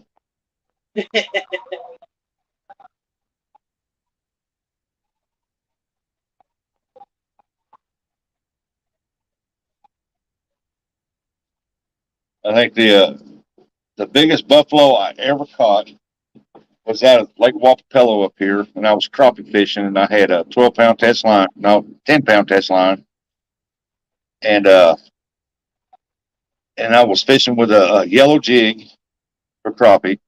And I guess it thought it was a piece of corn or something, and it bit it and it took off. And it was I fought it. I think it was like almost 30 minutes, and because I was babying this fish, because I thought I had a big catfish on there.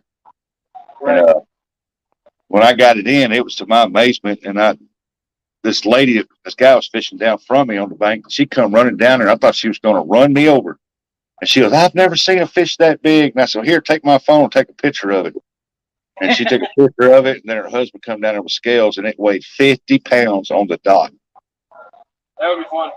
I think the state record buffalo here, I think the biggest one is 60-something pounds. Good God. I know. I'm 6'5", and this thing the tail was touching the ground, and it was up to my breast on my chest, and wide. It was the biggest buffalo I've ever seen, and I can only imagine what a 60-pounder looked like. Good Lord. Well, there's definitely carp here. I just saw one surface in front of me about 20 feet out. See, I know a lot of people, they don't carp fish, they buffalo fish, and now I can understand why, because them things fight like mad. Yep. Well, for me here, the average size, I've only caught 2 that were less than 10 pounds. Yeah. Ever. You know, I mean. Morning, Mrs. Jack. Huh? Mrs. Jack came in. Hello, beautiful. And Sharina's keeping it real. Good morning. Sharina, good morning. Hey, Shayna, just so you know, you were right. I totally forgot the chicken. I should have brought the chicken. I can't catch bluegill to save my life. I caught 1.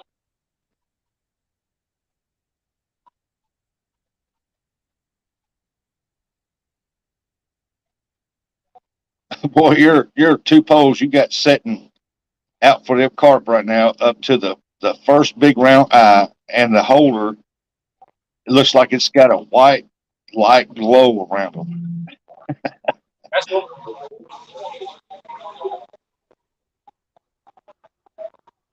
I mean, it looks almost automated until you look up above that first set of eye, that big round eye. Then you can see the poles good there. Then the bottom, it looks like automated, like they're like you just, how do you put it? When you attach something to a thumbnail or video or something like that ain't supposed to be there. Yeah. You know what I'm talking about? Like okay, I'm fishing with this pole with my hand, but I'm gonna put these 2 out here to make it look like I'm fishing with these. Let's add that. It looks cool. Even on the big screen, it looks like that. That's funny. I am glad the picture's good, though. Yeah, you need to go back. You need to go back and watch that, and just check that out. It's at Go at the 4 hour and 5 minute mark and look at it. Okay. That was a good size fish.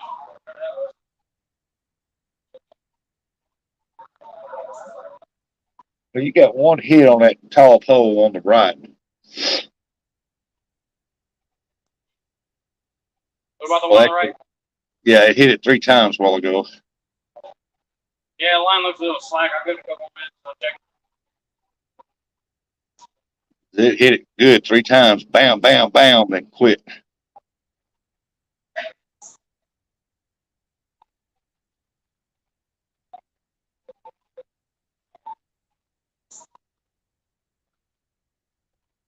Yeah, it just got hit again. Hit again. That one might turn into something.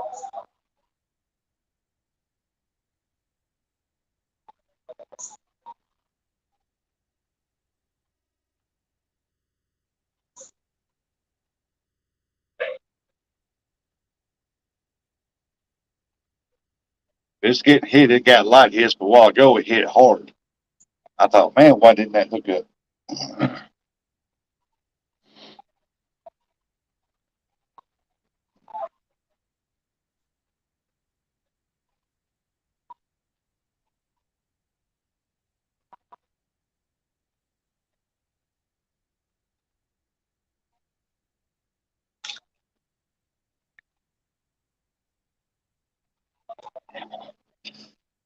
Man, that's one spot.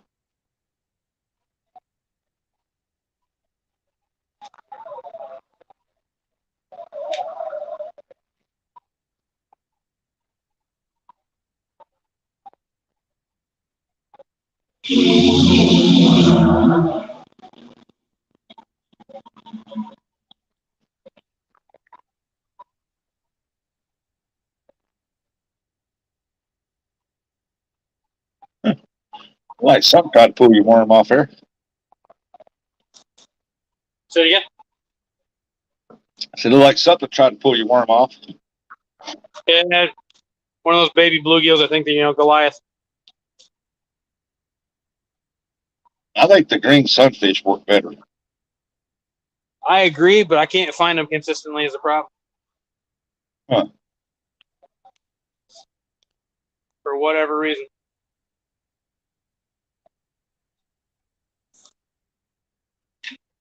Yeah, I seen a fish just jump out there.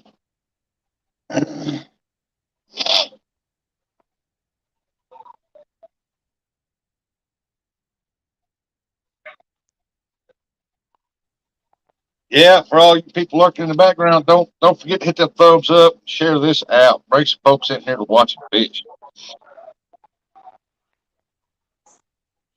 There we go. He's got fish jumping. He's got birds are flying. Should I use him for bait? Or should I let him go? Shoot, yeah. Let's see the red old big one. It is not a big one. It's very tiny. Oh yeah, I'd use him cut bait. Heartbeat.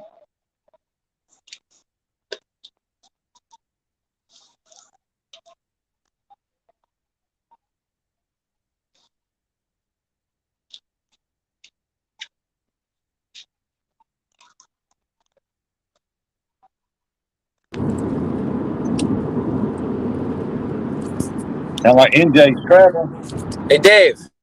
Yes, sir. All right, I'm back. I didn't think I was back. All right.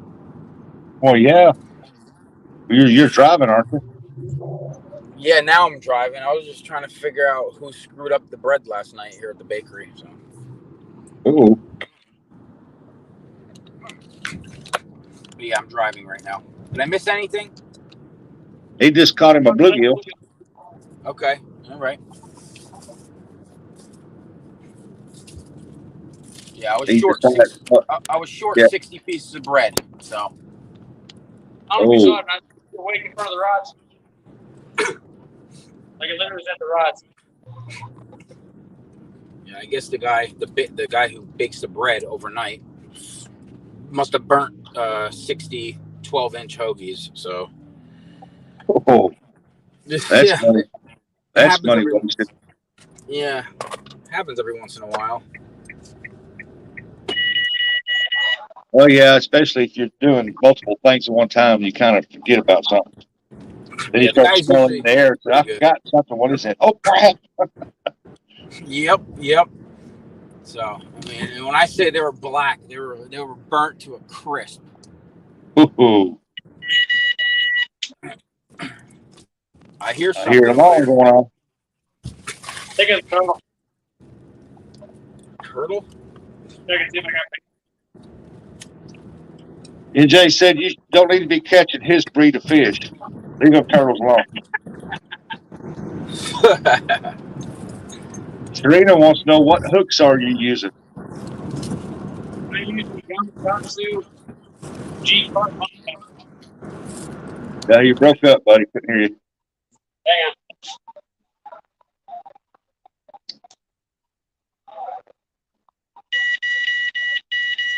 That was just me.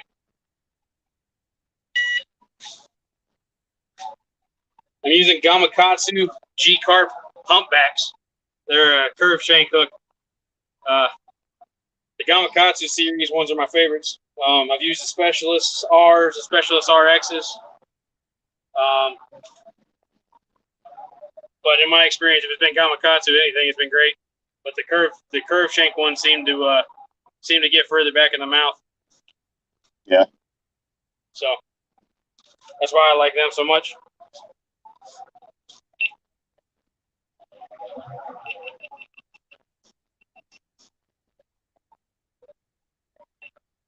Oh, there's a fish came up in the water right in front of you there. Oh, another one. Anthony, you have those boilies that you made on a hair rig? I do, yes, sir. They do not go on a regular hook at all to save their life. Yeah. What do you? What? See, we Below it? don't have them around here, boilies. You can't buy them around here. No, you can't buy them where I'm at either. You have to get them. The closest place to get them is in Oklahoma. Oh, so you order yours or make them? I make mine. See, I don't know how to make those, so. I'm broke, so I make mine. I know. NJ either buys these or gets them from his buddy. Thomas said, he started laughing. He said, nobody has time for hair rigs. Well, I find the hair so rigs easy. I find the hair rigs prevent the turtles so much. Like you still get bit by them, but they don't get hooked up. Y'all got me lost on that carp stuff. I'm just used to old sinker, put a hook, a dough ball, and catch carp. Old school. That's how you used to catch them in the 80s, huh, Dave? Yep. Hey, I've caught some big carp like that. Wheaties, make Wheatie dough balls with corn juice on it. Everyone always says throw a piece of bread on there or a cinnamon raisin bagel. I didn't catch nothing ever on that. That means you tried it, ain't you? Yeah, I have.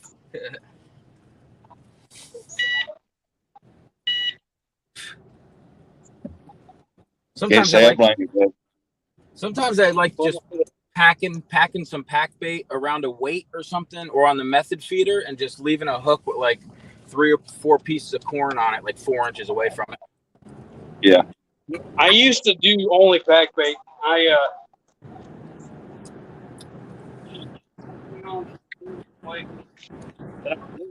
Fish because they were throwing the method feeder in the spring feeder. Right. So then I've been doing more. Basically, a three-way rig. It still got a leader, but it's fixed. It doesn't run because here there's so many rocks and trees, and they just run into that stuff. So I like having a fixed rig. Makes them take off more aggressive too, which I like.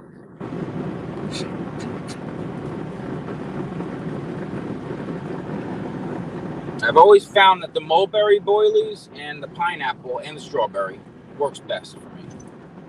So for me, pack bait wise, my best pack baits have been Honey Nut Cheerios, bread, or oatmeal, peaches, and cream style corn.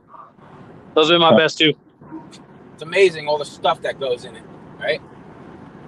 Well, you know, you kind of just clean out the cabinet. Yep.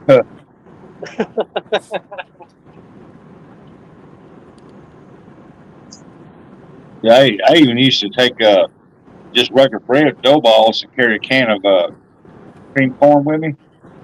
Yeah. Or just regular corn, and once I take a little bit of that juice, make the dough ball out of that juice, and put it on the hook, throw it out there. I used to catch a pretty good carp like that. Yeah.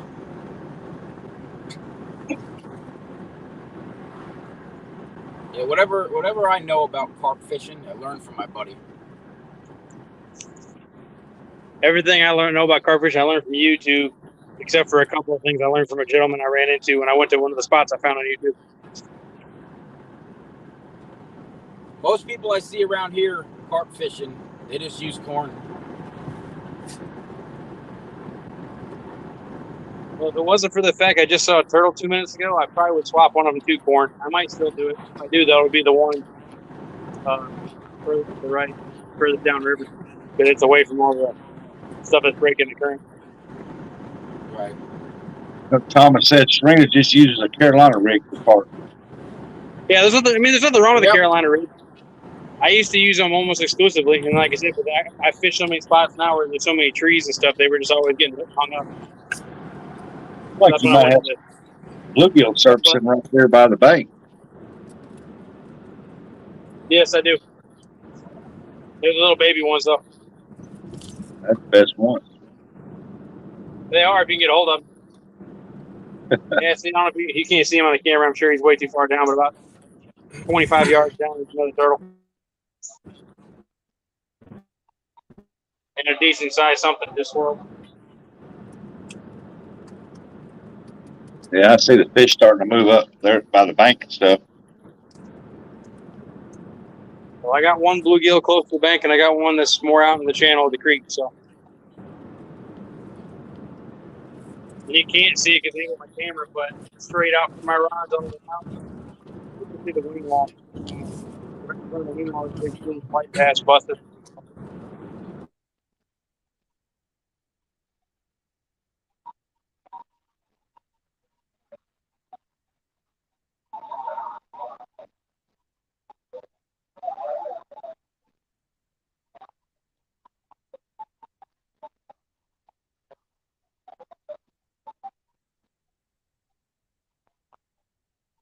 When I was down here yesterday, I was sitting here putting bait in, and I saw some carp busting across the river.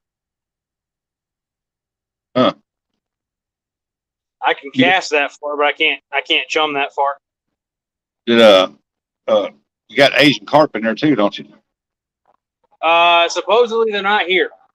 They're down in the Nickajack Dam below in the Gunnersville, and they have been reported being caught up in Parksville Lake, which is 4 dams upstream. All right, I'll be right back. I can let my dog 2 out. dams upstream. So I got them on both ends of me, but not here. They say I'm not convinced. I'm convinced they're here. Just nobody's catching them on the regular. You know. Yeah.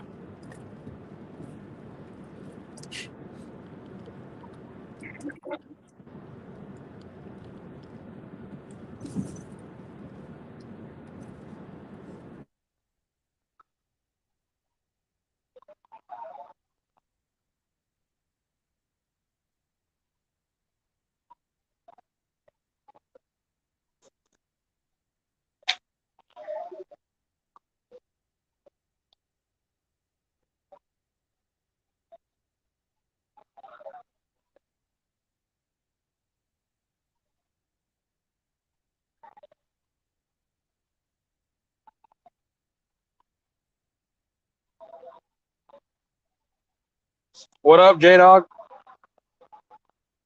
What's going on, J Doggy? I have watched that video, Sharina.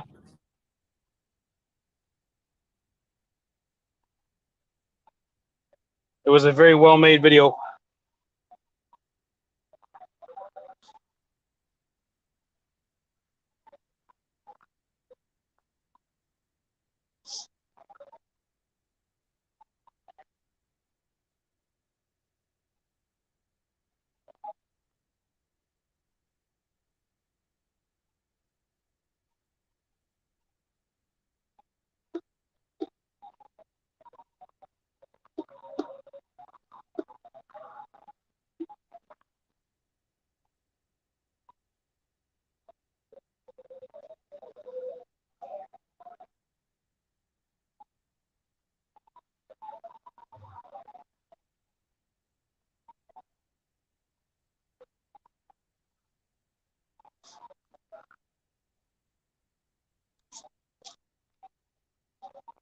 Yeah, it's pretty crazy the amount of different colors you can get on the water down here.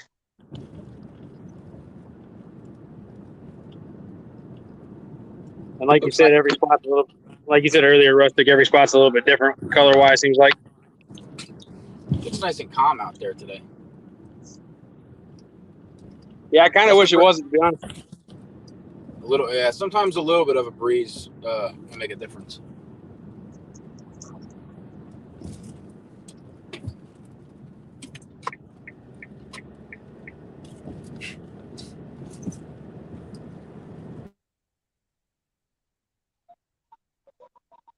A buddy of mine went fishing right down the river from me yesterday. They caught, let's see, 4 carp and a buffalo just on his phone. He said his dad got some on his phone too. Oh, nice. 4 or 5 turtles. Y'all need to go back to bed. Sleep in a little bit.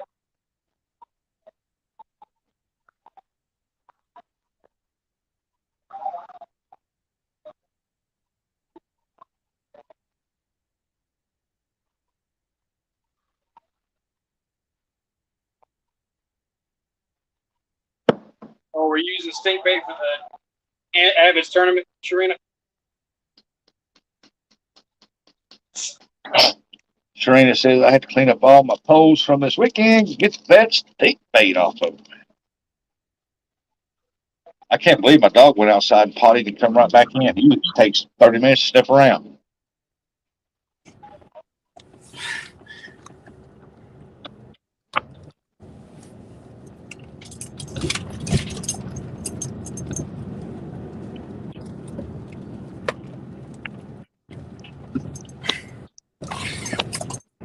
Oh, fishy, fishy, fishy, fishy. I want to see a carp on the line.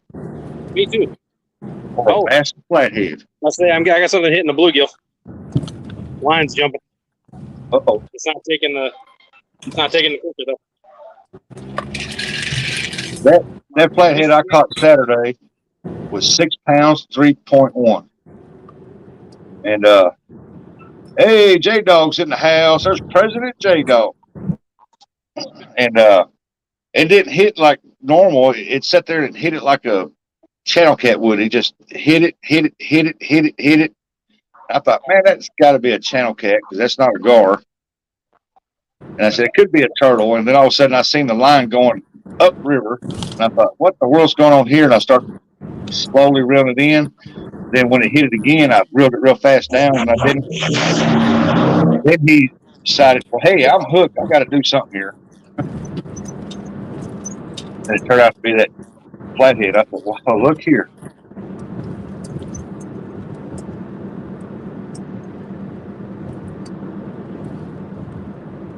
Time to get to work. Good luck. Okay, Thomas, you have a good day. How's the president doing today? He didn't catch a cold. I don't know. I catch them pretty good. But I did catch the first flathead in 10 years, though. Oh, wow, man. I'm happy as a tornado in a trailer park. Yeah, I can't believe it. 10 years. Yeah, it took me 10 years. Well, I haven't been trying to get any, Yeah. But that one spot I was wanting to try Friday night, I knew that'd be a good flathead spot because the flathead beds are out of the water. Right. And I've heard people caught a couple of nice flatheads in that down through there. And I thought, well, I ought to try that spot. And I couldn't get signal Friday night, but Saturday I went out and I got signal, so I decided to go live and I caught one. I was watching the whole thing. What'd you catch them on again? I don't remember.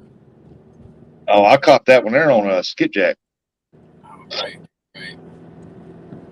But you catch them on usually live bait, bluegill and stuff. J Dog said Mason just went back to school. I'm already lonely. Oh, I'm gonna have to go coach him with President J Dog, give him company.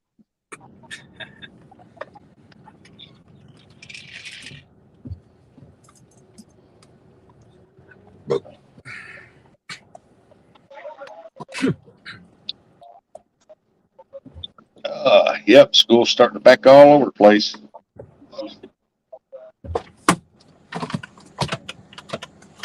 I got to run into the food store. I'm going to take you with me. I remember being out of school June, July, and all of August. And we had to chop cotton 3 months all summer long. Yeah.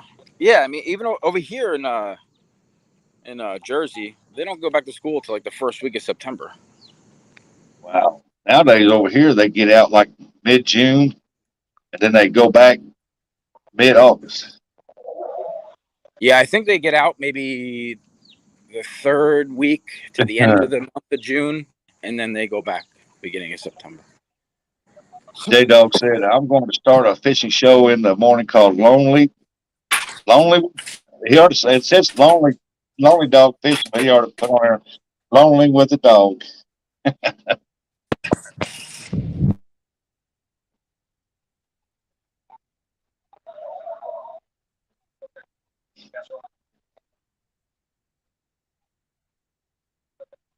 You start a fishing show, you go out in the mornings and fish, and I'll come up here and I'll fish with you.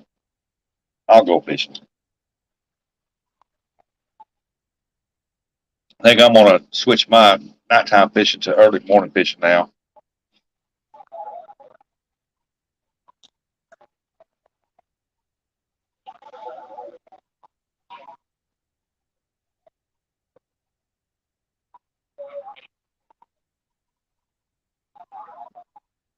Don't you jump on me. I done fed you, watered you, and took you out to potty. What do you want? Now, don't you jump on me. Come here. Sit. Good girl. Good girl. Now go fix me a cup of coffee and get ready for work. All right. Sorry about that, guys. I don't know if you saw or not, but the right bark rod got a good tap. Actually, just had a second tap. Oh, J-Dog, you got that right. I'm going to make a point to come up there and fish with you before the year's out. Something scaring the bluegill on the catfish rod all the way in the end, too. Huh.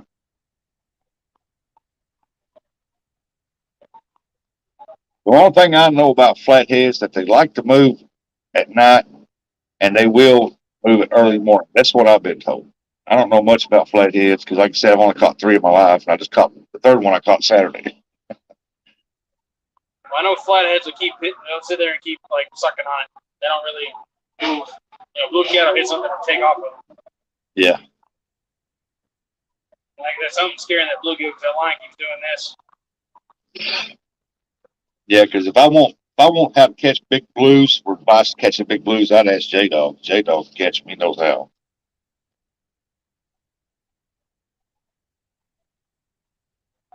My biggest blue is 30, right under 32. My biggest flathead is 24. No, J-Dog, I have not seen that yet. My biggest fish is it's a shovel bill paddlefish. It was 33 pounds. She caught a 40-pound flathead. Said, Tara caught a 40-pound flathead. Oh, something. Pull the buzzer. Fish on. Fish on, fish on, fish on. It's on Tara's channel. Let's go look it up. I heard about it. Oh, no. It came on. Yeah. Dang.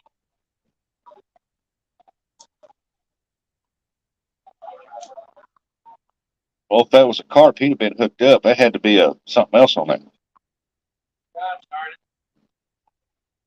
Well, it's another scarf here. Yeah, looks like you might be starting to get into the bites now. Man, he didn't set the hook. Well, I'm not swapping the corn because I was going to boil it. Yeah, I need to go check it out because I'd love to latch into a nice big flathead like that. Man, that would be like a dream come true right there. But I am moving up. I went from a 3-pound, 5-pound, now I'm at a 6.31. That's what I love about catching them species, man. You can only go up.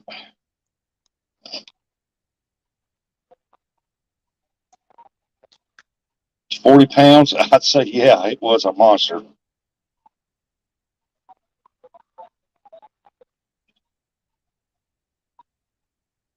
Did you catch it on the Uncle Lou's rod or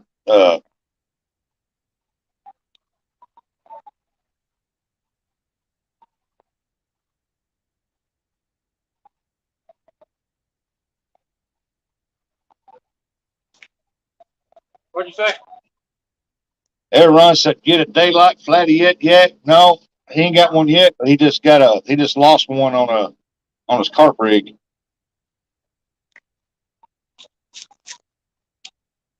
Yeah, I ain't got your number from Curtis yet. Real beast says, sup, big dog?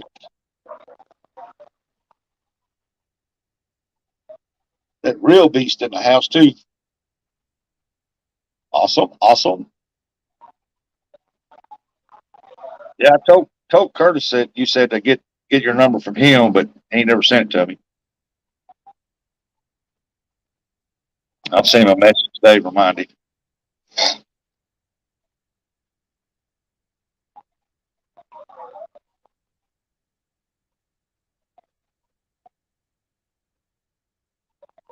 Double hook. Hey, y'all, any fish? He just lost one. I lost two, technically. Yeah, he lost two, broke off right next to the bank trying to catch bluegill, and then he caught two bluegill, and he just lost this last one here. Yep. Just let go of the rig. Either that or he had him hooked right in the soft spot. He just pulled loose or something, but he was on there. Yep. Drag a little bit. They may not be committing as hard as they should.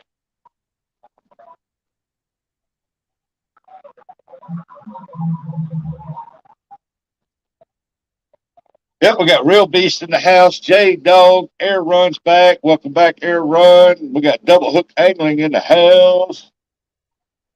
Double hook. Who was the other one? Huh? You need Real all three. Beast. Who was the third one? Got Real Beast and Air Run's back. He said Air Run said just checking. See ya. He's in and out. Be safe. Thanks for stopping in. Yep, and sounds like Rustic. Yep, that's a robot. He's got this pre-recorded. What's going on, DHA? Real And beast. we got NJ Fishing Maniac in the background too. Yeah, I'm lurking. I'm in the food store right now.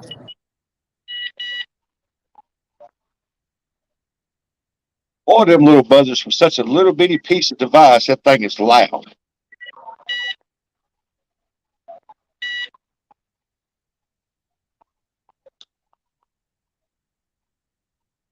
I've loosened the drag a little bit. We'll see if that helps on the next one. Yeah, give him a little bit of running room. Yeah. Well, he went straight for the main river channel, so I'm not worried about him snagging up something out there. If that's really going to keep running. Yeah, y'all gonna have to. Double Hook said, NJ, get me something from the store. Yeah, y'all gonna have to show me how to make a boilie or something. I don't know. I'm actually working on a video, but it's pretty easy. You mix the three things together. You add eggs to it till it's able to be rolled. Then you just roll them in little dough balls and boil it for. I boil mine for about 2 minutes. Yeah. Have you seen JBT how he rigs his up? Yeah, I don't know how he does his. I've seen him. His are bright red. I think his is just like a Play-Doh dough he forms around it. I'm not sure though. Yeah, he also fishes that lake. It's got a lot of nice channels in it and a lot of big carp.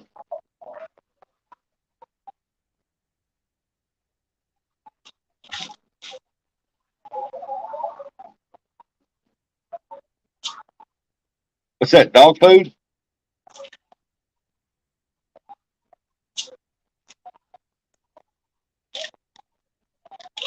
Is that dog food? What? So what is that, dog food? Sweet feet. Oh, that should bring in channel cats right there. I say it works for everything. They use it to crack corn mostly. When I'm chumming. Yeah. 50-pound bag for $10 or whatever. Yeah. Or $12, like that.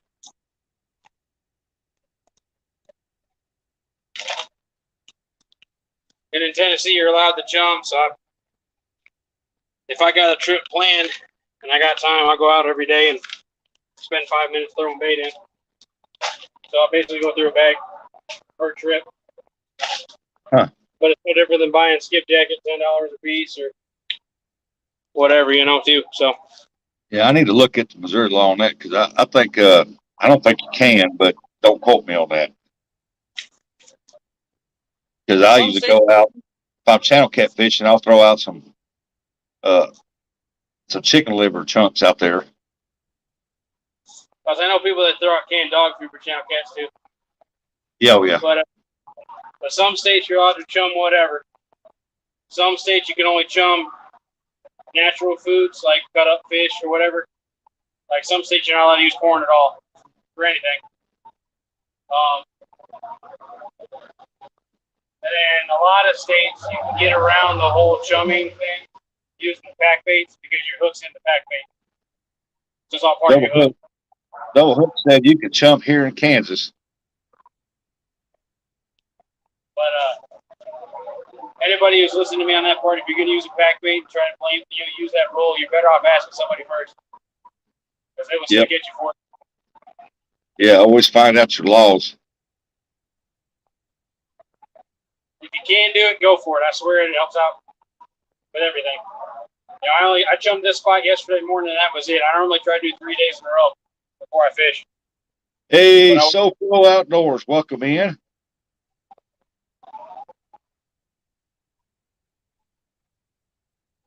Oh, that was a good one. Came up in front of you right there. Trying to get that chum. Yeah.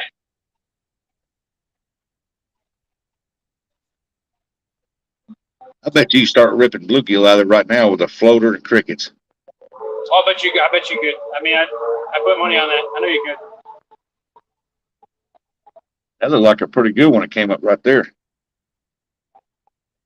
Well, you can't see it, but to my left, there's a pylon. I can literally almost reach out and touch it. And then a concrete wall and another pylon. It's part of the bridge for the railroad. And there's a channel that runs, it's like 6 feet deep, runs up against that. And that's where I normally catch on my bluegill. Yep. But it just wasn't working for me in the dark. Man, I ain't caught a live bluegill in, oh, God, it's probably been 3 weeks.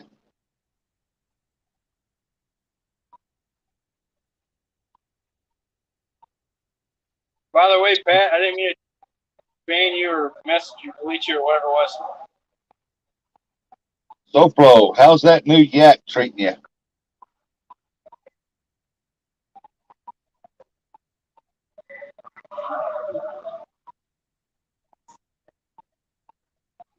I love the Hobie. I love it.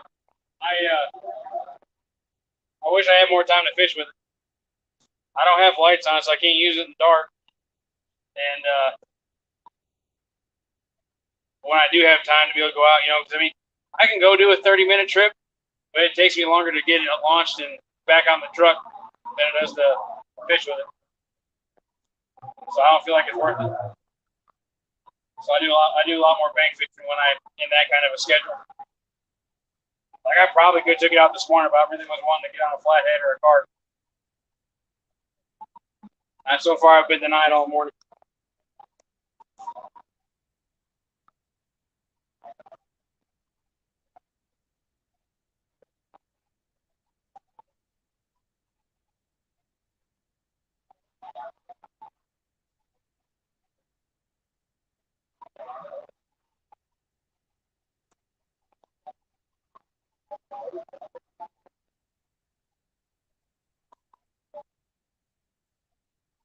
I got a message back.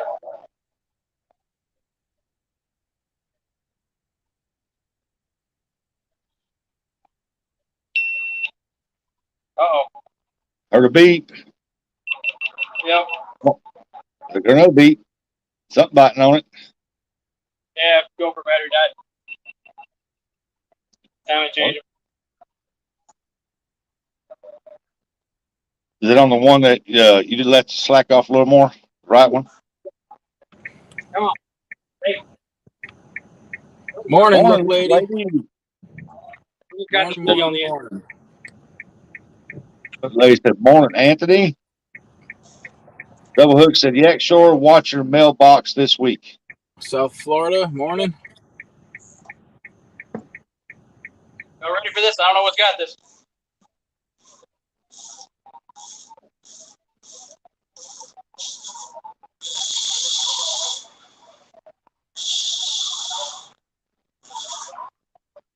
Did you get him? Really? Hung up? Yeah. That's that one you got close to the bank, ain't it? Yeah. Is he on there? Maybe.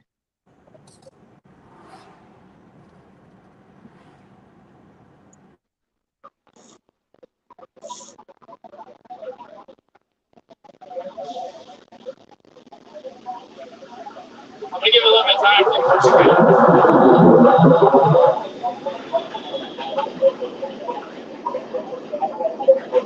I'm sorry about the train. Is that what that is, train? Choo-choo.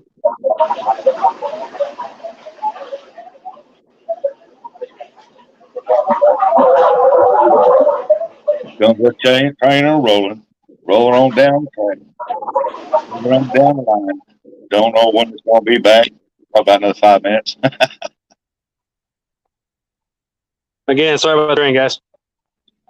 Hey, no worries. That's fishing. As long as you ain't got the music blaring in the background, that's all that matters. Right.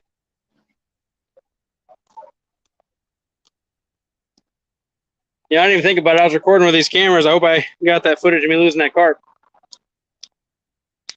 I'm pretty sure it happened in the last 20 minutes. I should be good. What, go die on you?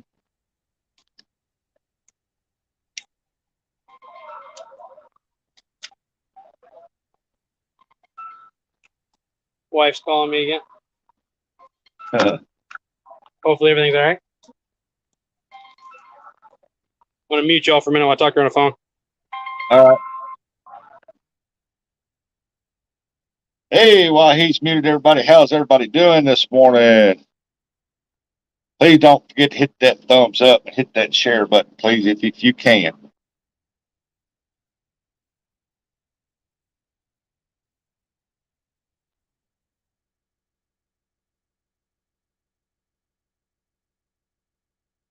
Says, well, guys, I need to get back to work. Have a good day, y'all. Good luck, yak. Okay, so Flo, careful out there. Don't get overheated and don't work too hard.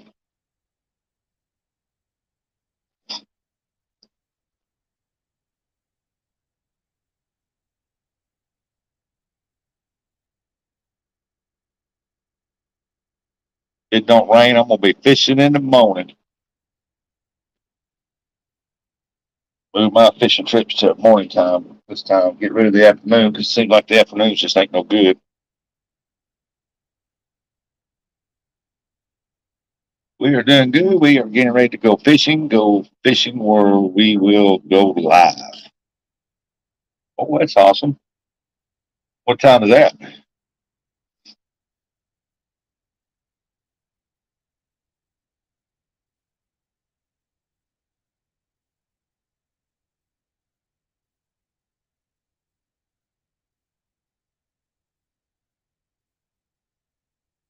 You get out there and go fishing. If you go live, I'll share you out.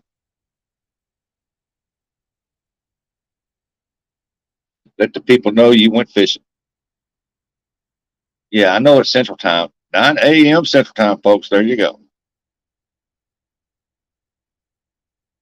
We all want to know when's the President J-Dog going to go fishing.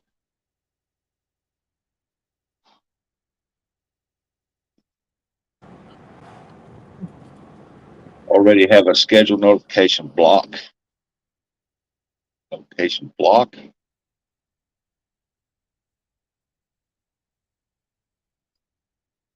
Oh. Well, I can't share you out right now because I'm on here, but I will share you out to go let everybody know you're fishing. You know, we're only wondering when Mason's going fishing. If Mason's fishing, it'd be on the weekends or after school. He done went back to school. J Dog said he was lonely already.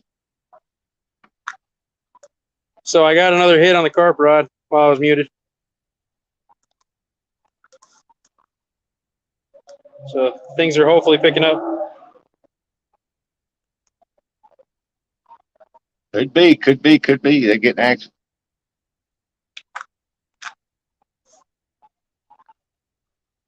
I don't think that fish is on that line still. It's not done anything. So I'm going to probably break it off, try catching another bluegill, put on it quick.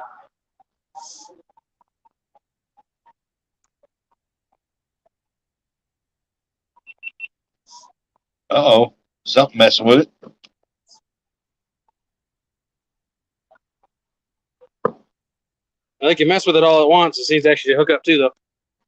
I watched a video here last week of a guy fishing. It was nighttime. Yeah. And he had lights, but he just had it on the bank and his poles. And he had one of them bite alarms on there. He was catfishing. And man, that thing went off, and that pole it didn't go down, but it was flopping all over the place. He said, "A fish on, it's a big one, it's a big one." He started reeling it in, and he got up there and he said, "What in the heck is that?" And he was fishing with braid. And he reeled that thing in, and a bat done flew, and his line got hooked up or tangled up or something. Because he had the drag, release on it. Yeah. And that thing was taking drag and everything, and old bat hit that line and wrapped himself up or something. He got it. He said, "How am I going to get this off? This thing's going to bite me." That's funny. I've had him hit my line before, but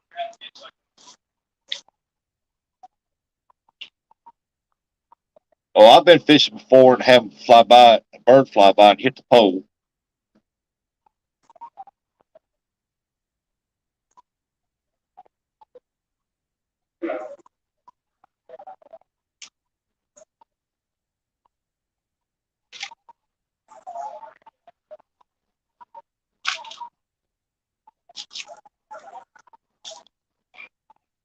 Oh, no.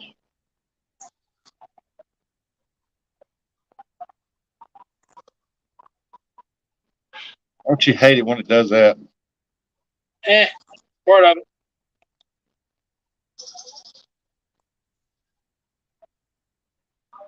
Oh, it made a mess too, didn't it? A little bit.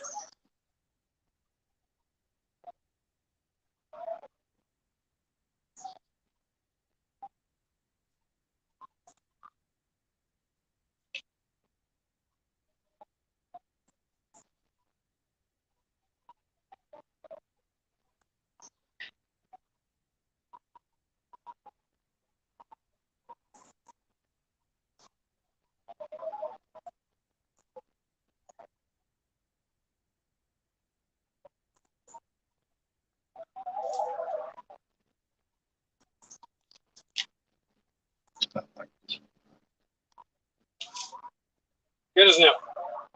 It is new.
Uh-oh. Where'd that little fucker go to? Yeah, I got to stop right here till I find it. Have to.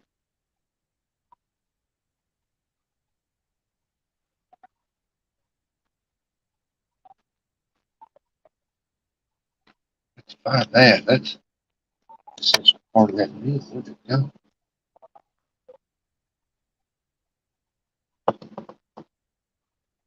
So how double hooks going fishing this morning? Is anybody else going fishing this morning? Nope. As far as I know, Double Hook's the only one that said.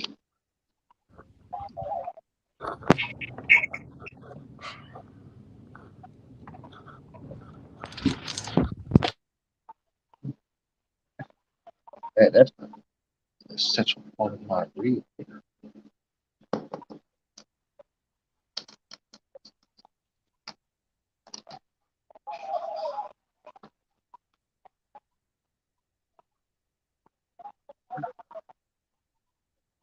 That's like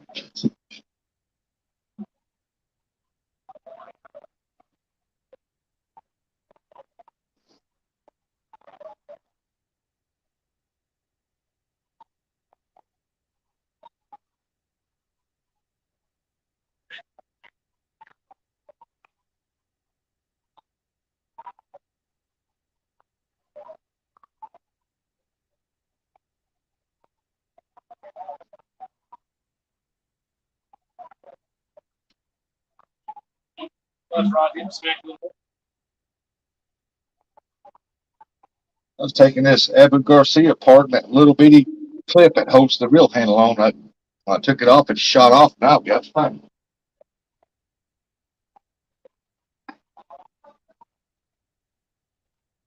it. Hey,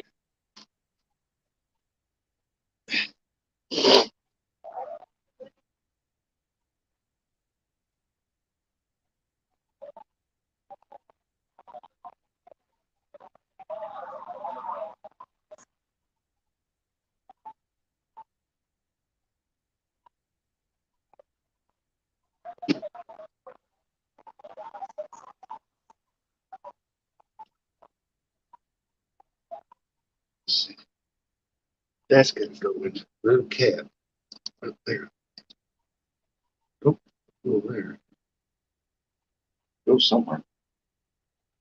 Okay. Back to looking for this part. Me too, yeah. but I basically kind of fish for a living. Are we taking any bets on how long it's going to be catching the bluegill? Good bets. By the way they're jumping, they're probably not very long.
So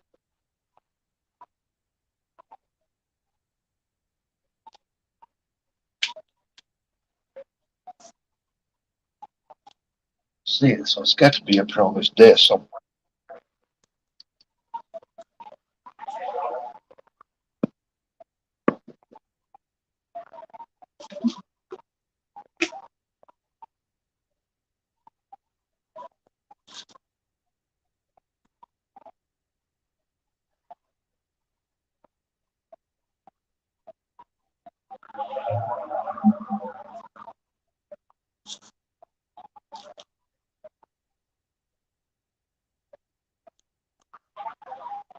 Still got 5 awesome people in here.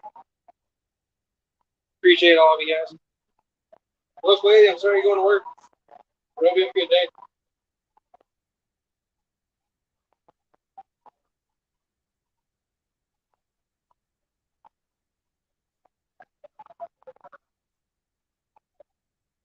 So, Flo, thanks. I'm sure you're going at this point. Appreciate it. If I do, hope you have a good day too. If you do catch this note later.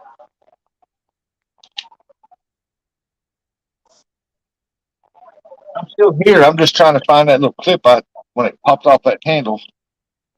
You're good. Don't know where it went to. I'm going to attempt to catch another bluegill. I'm looking at about 40 of them right now, so it shouldn't be too hard. But they all look kind of small. I wish they were a little bigger.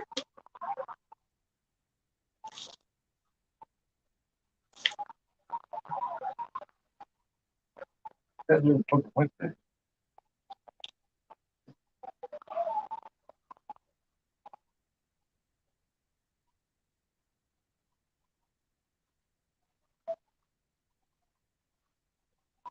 Over the day.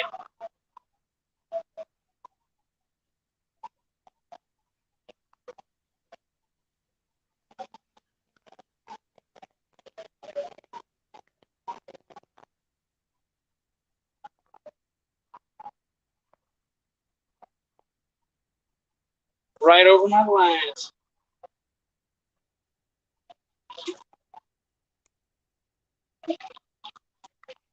Way to go, guys. Way to go.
It's in my feet.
Well, I guess the carpet monster eat that. I don't see it nowhere.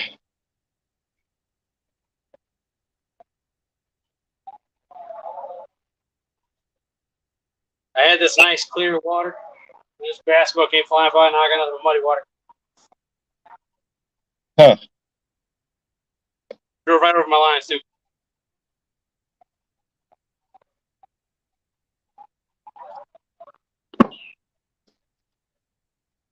The one out in the middle of the channel I can understand, but the three that are 20 yards from the bank. Yeah.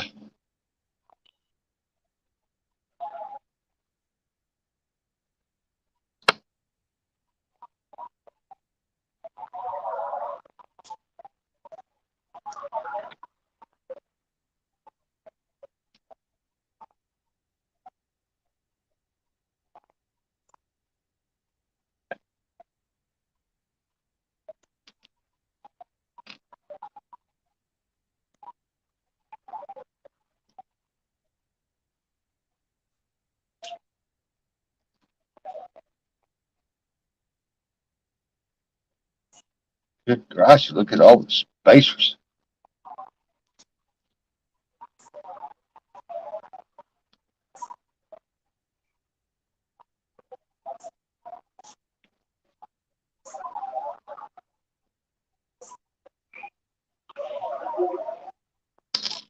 Hey, come up here.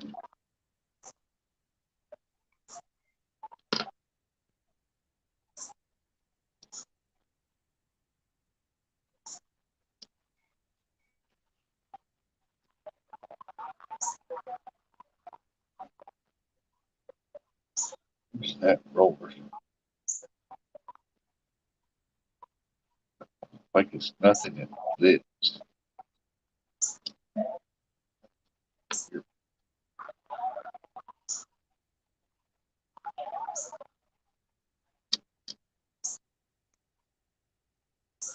I can't believe I have this much trouble getting bluegill.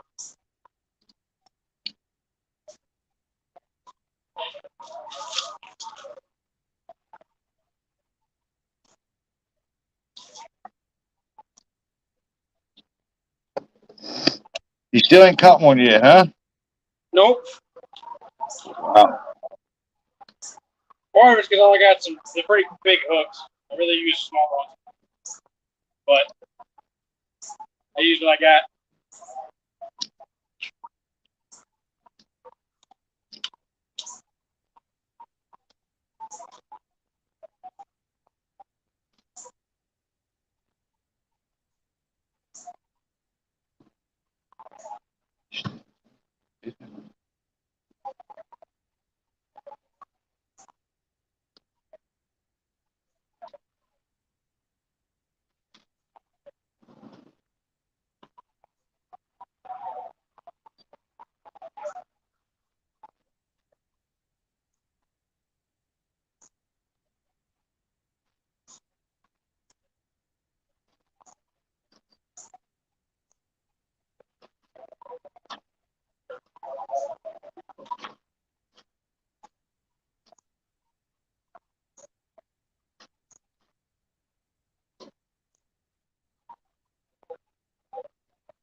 Come on, peeps. Let's get this chat rolling.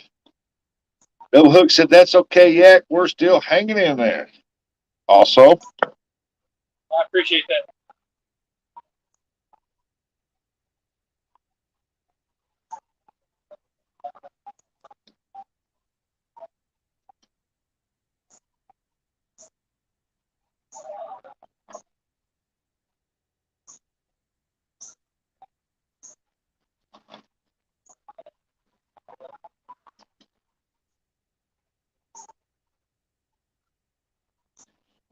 Take a put my cast in next time. Catfish Viking, what's up? What's up, Zach? One carp. I lost one potential flathead. Bluegill are beating me. Yep, this is whatchamacallit's favorite person sitting behind the screen.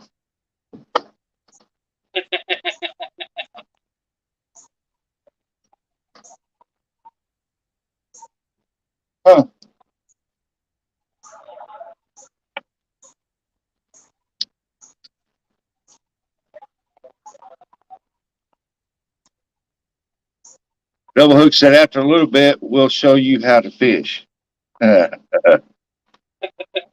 Please do. I told Becca earlier I need to be nominated for her Catfish World League competition. He said, or Gregory will anyway.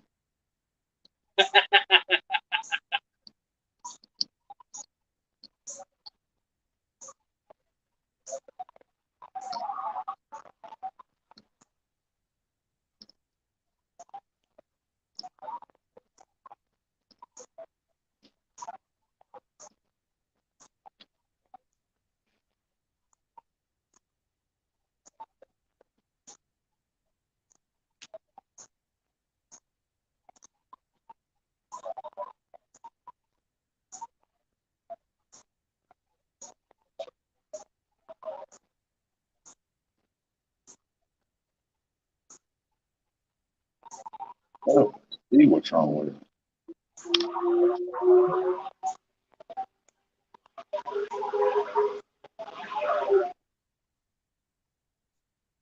What is this thing?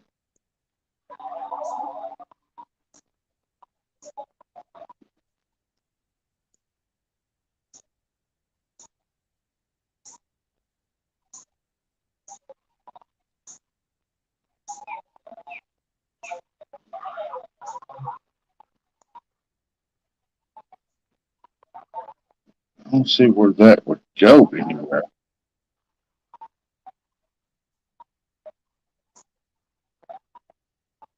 There's nothing wrong with green sunfish. It seems to last longer than bluegill. That's why I like it. Bluegill seems to die kind of quick. Yeah, I think you do better if you put it on a floater and let it float right there. I think you got a bunch of them right there next to the bank. That's what he's wanting is green sunfish. I'm still here just in chat, says NJ.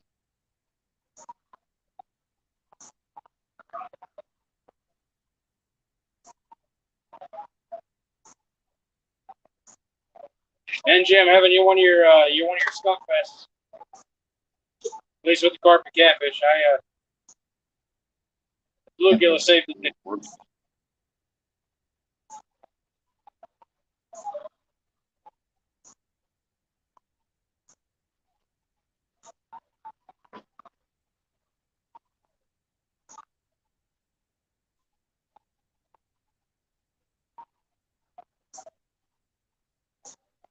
What is wrong with this thing? It's like it's came loose or something's came loose on it.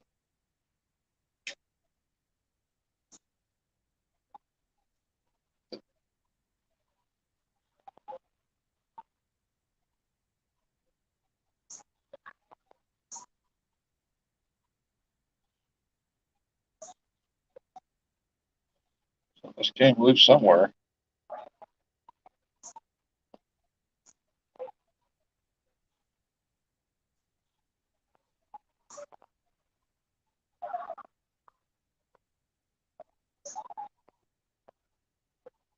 Oh, let's see here. We got said you'll get them, Anthony.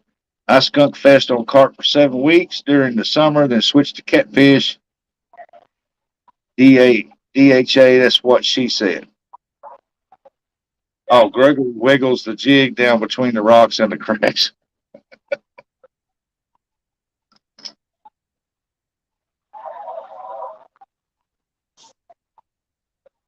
Wiggle, wiggle till you get it in the middle. Then the fish hit it, and it's fish on, baby. Hang on. Here's some green sunfish.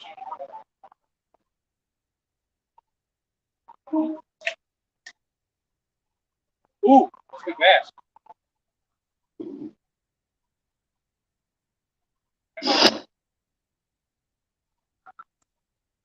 Figured, where's that hook up at?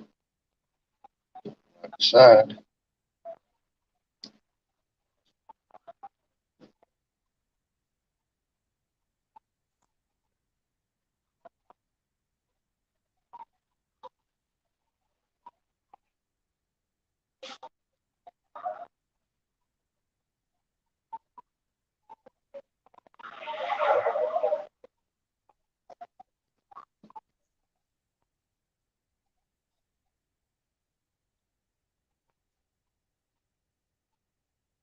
Try to get a spotted bass, guys. Hang on.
Uh-oh. How you like that, folks? Tree just jumped right out there in front of him.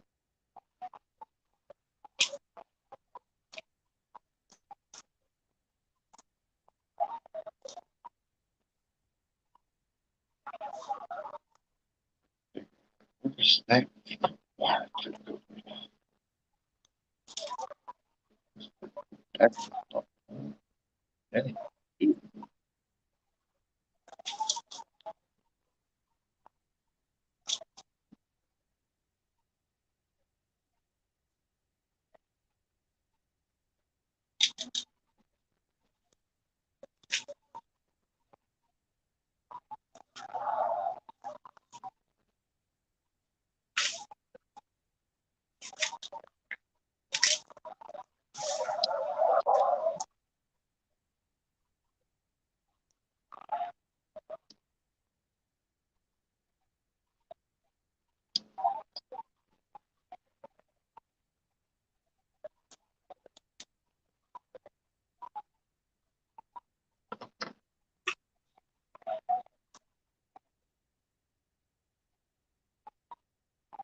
Here's one good. It's turning right there. See one.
That tree's giving you fits, huh?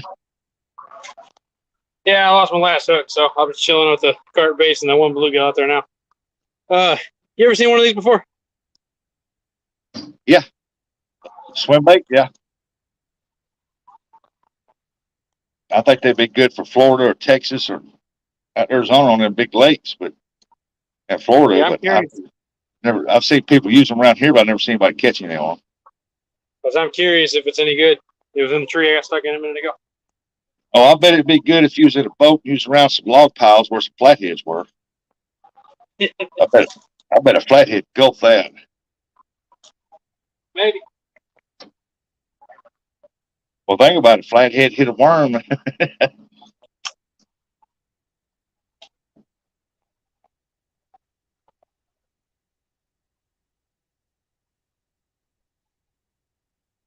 is it? What time? Boy, I got me a total mess right here. I'm going to go ahead and rebait one more time. Recast one more time. Okay. I'm not getting any more nibbles right here either.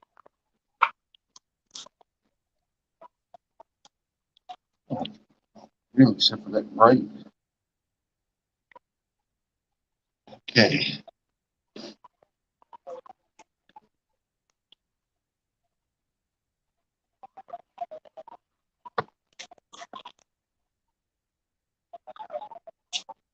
See that wrong with myself.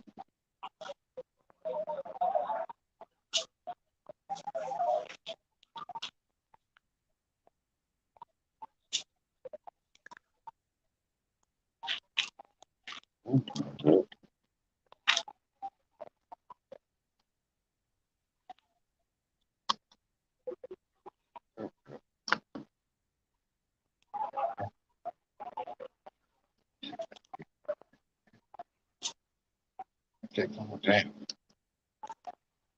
Double hook said white bass.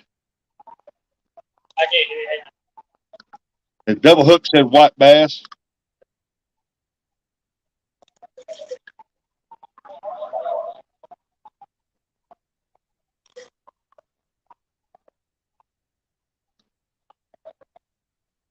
Turn that, but it ain't going back down on it.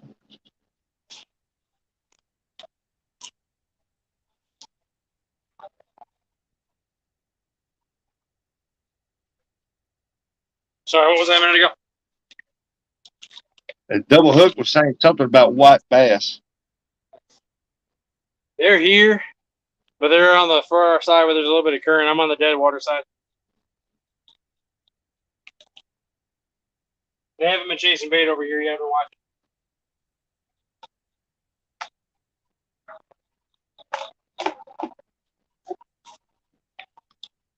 Something ain't right.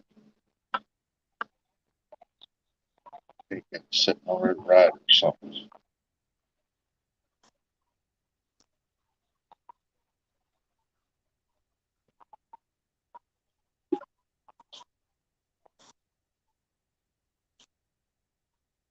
Desperate times call for desperate measures.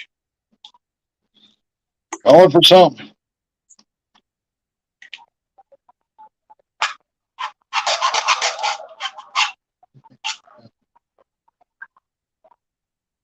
It's sitting down in that gear.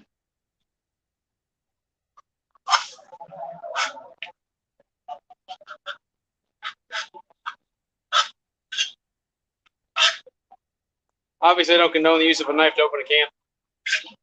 Yeah, I'll have the can opener at home. I hear that. That. Just back that.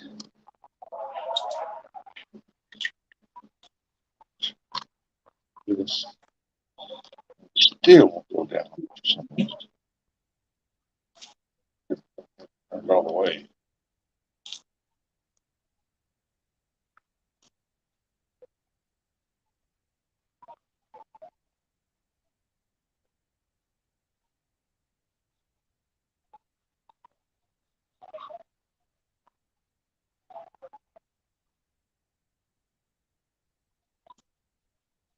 Look, lady said, works in a pinch. Bobcat Outdoors is what's up, Antonio. Welcome in, Bobcat.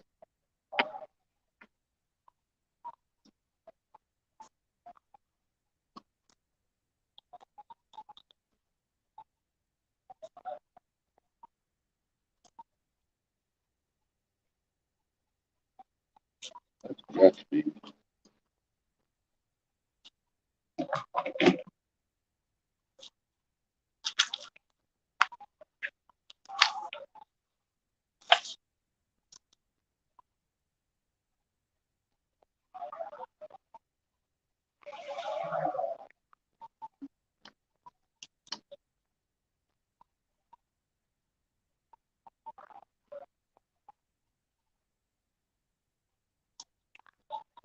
What's it now?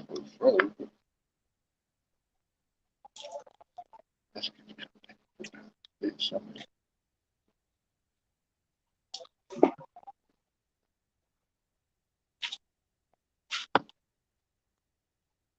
The alarm you're about to hear is me. Bobcat said, "You feeding the fishes again, bro?"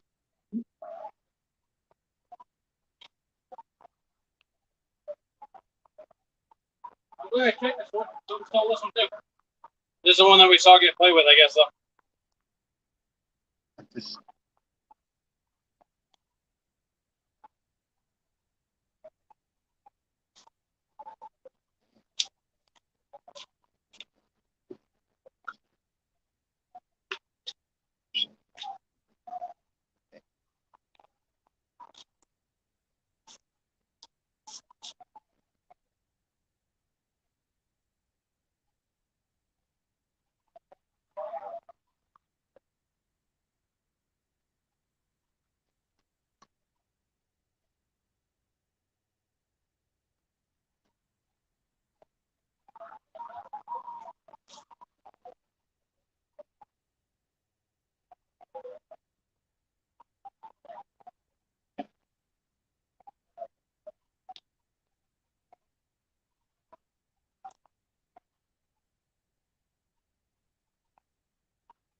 That can't be that.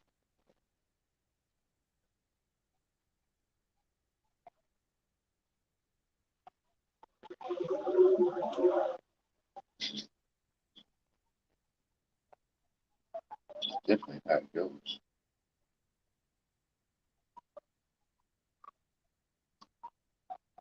How it goes. It's just getting that object. It's supposed to be sit down.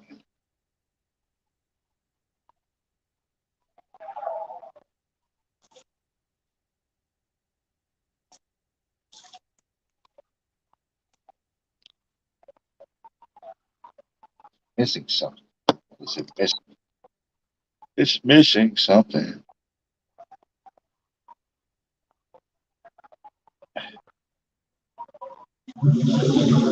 JBT, good morning, ladies and gentlemen. Welcome in, JBT. How are you doing this morning, JBT?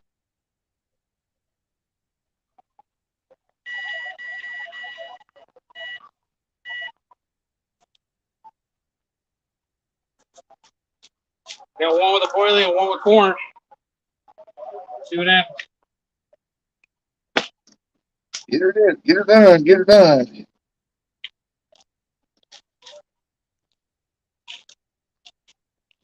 Right. It's not right. We got one bluegill out.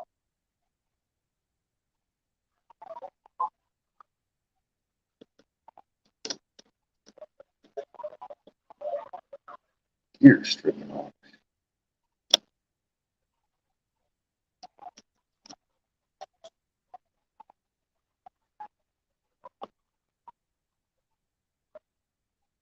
Letting it go now. Oh, there it goes.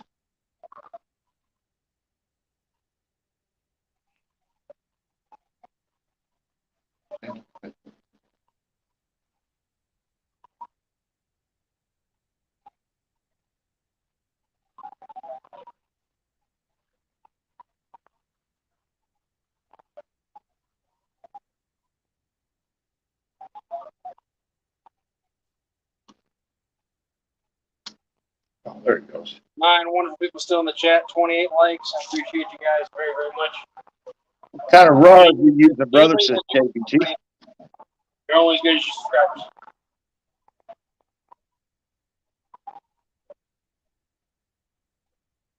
So it means a lot to me whenever you guys show me that kind of support. I know it means a lot to everybody else too.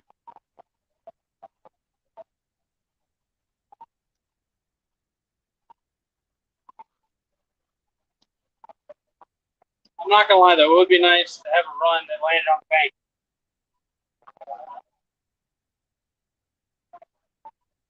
That's why they call it fishing and not catching. It's called something. That's for sure.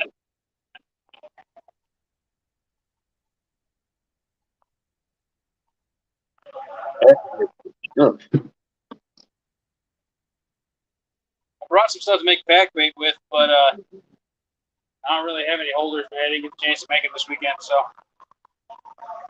it was more of a last ditch effort if I ran out of other bait. But that wasn't the case today.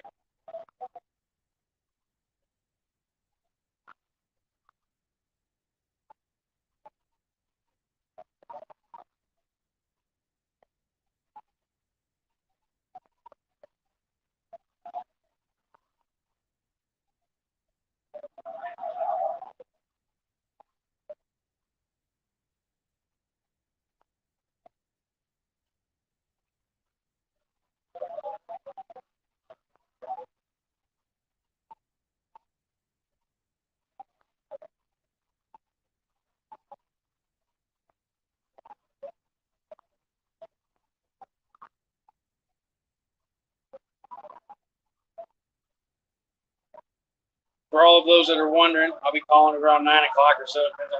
Depends on the bite picks up. If it picks up, then obviously I'm going to stay a little longer. But as of now, it's 9 o'clock my time, which is Eastern Standard Time. So 8 o'clock Central. I do know that double hook angling will be fishing today. He'll be starting pretty soon if he hasn't already. Is that when you gonna call it 8 o'clock Central Time? Yeah.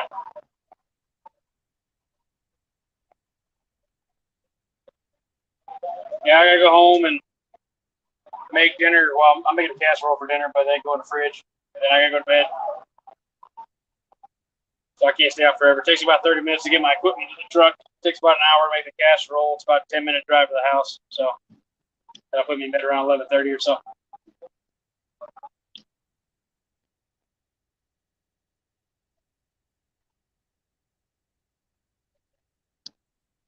I still got 7 turtles here. It's insane. Still got 7 turtles there. You lady. Hope you have a good day. JBT, the 2 carp rods are the Iowa Black Widow G50s. They were on sale a while back on Big Carp Deck. I picked up 3 of them. But one of them, I was traveling with the reels. I had them on a trailer, on the top rack of the trailer. The reel, the actual piece unscrewed, fell off on the way to Michigan. So I'm down a reel. And then the catfish rods, I got 2 Whisker Seekers, 7'6". Corn got hit. Corn went slack. Corn's got a fish on it, guys. I do believe it does. Hang on. Here we go.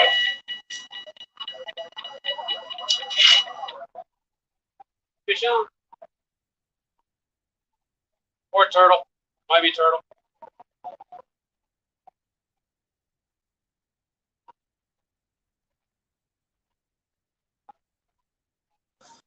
Start.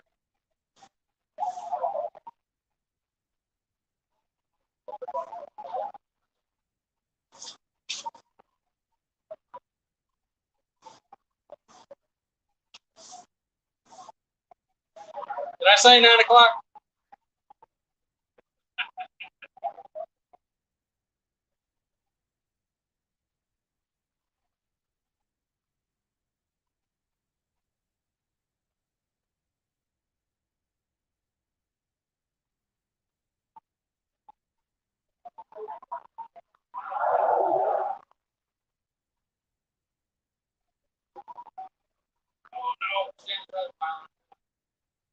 You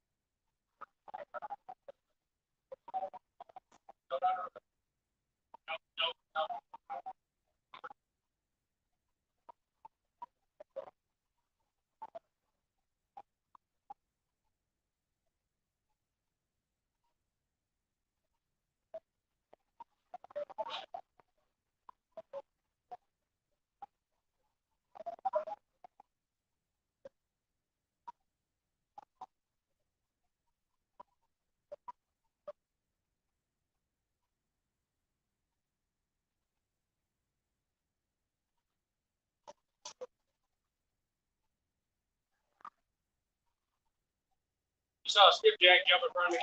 Two skipjack jump in front of me. You hear me, Rusty?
Morning wannabe, morning Mike Greenwell. Finally got a fish on the bank. Finally, after slaving away since I think we started at 2:55 in the morning. It's now 8:30.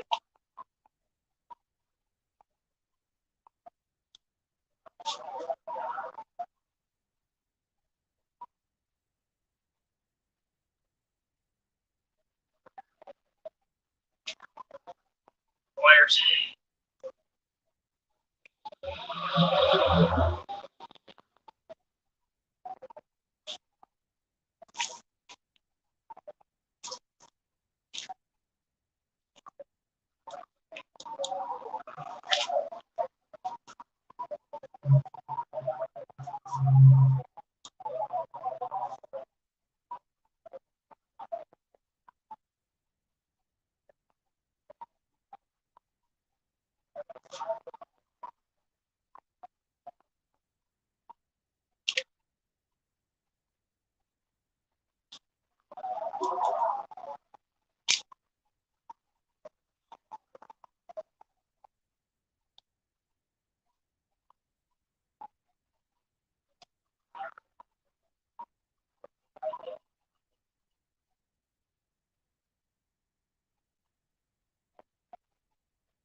Horn was the trick today.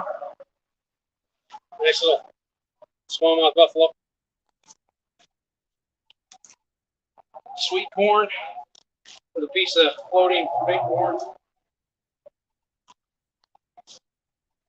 That's good.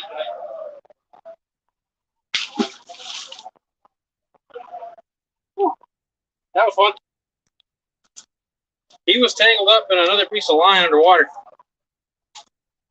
And so felt a lot bigger than he was. So we got that line out of the way. We're going to bait back up and try it again.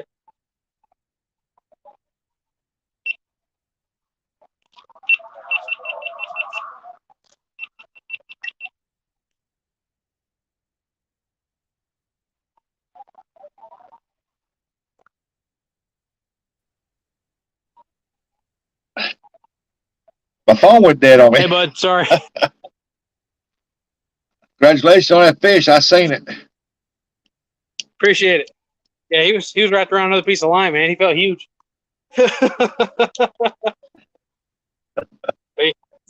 he's probably about 7 pounds, if I had to guess. Something like that.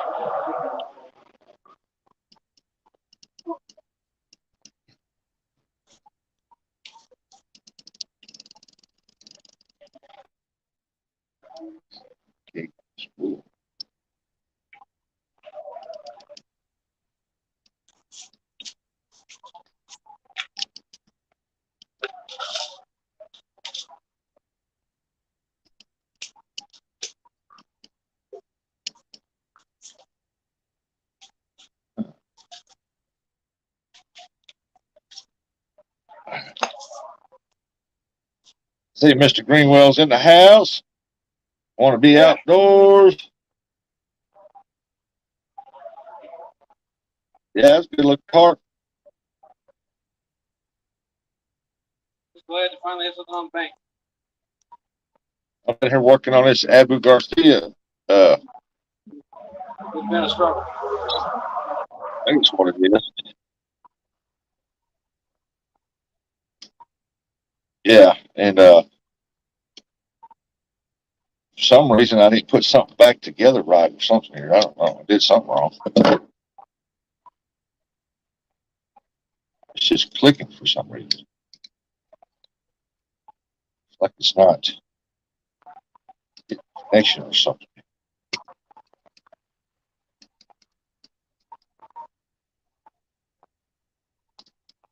It's just clicking.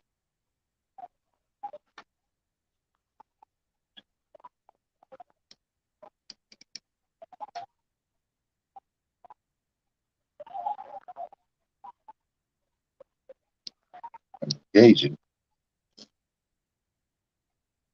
Like I've left something out or something that's not pushing that down in there. So I'm taking it back apart.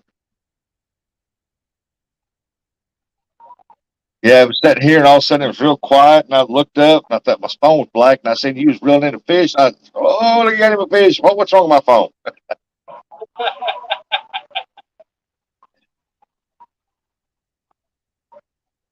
I guess I'll take it back apart.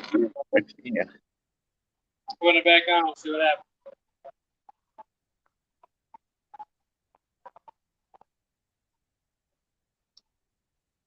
Double hook said, "Nice fish, yeah." Thank you. And I just got that finger tight. What's going on?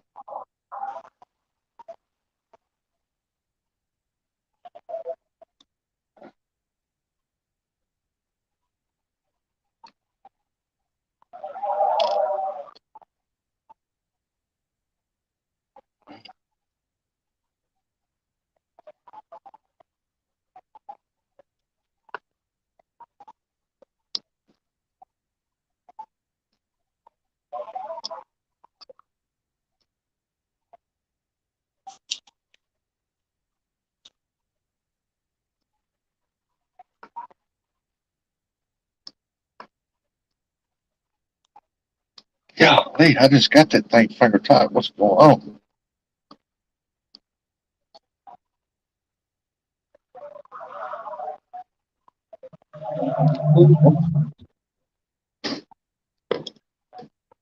I'll get it now.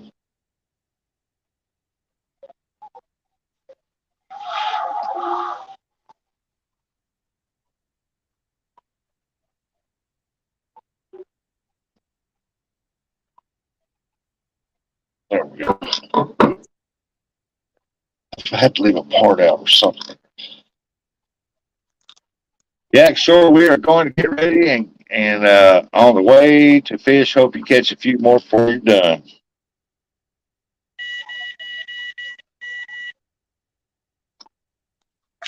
Sorry to catch that one.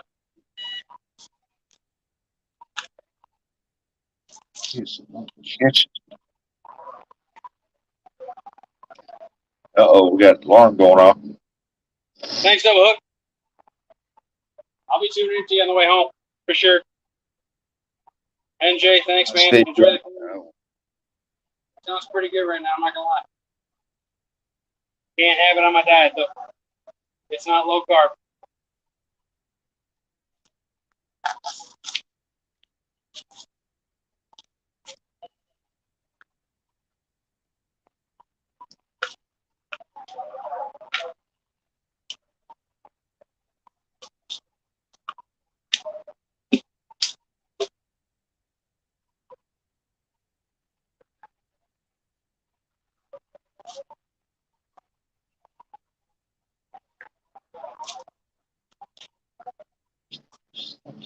Yes.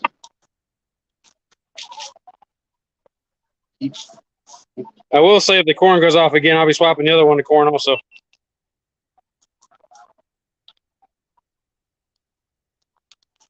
I probably should have started it that way in the first place, but yeah.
bluegill out of the channel, still hadn't been messed with at all. That was a buffalo. That was a black buffalo. That wasn't the one I caught. The one I caught was a smallmouth buffalo.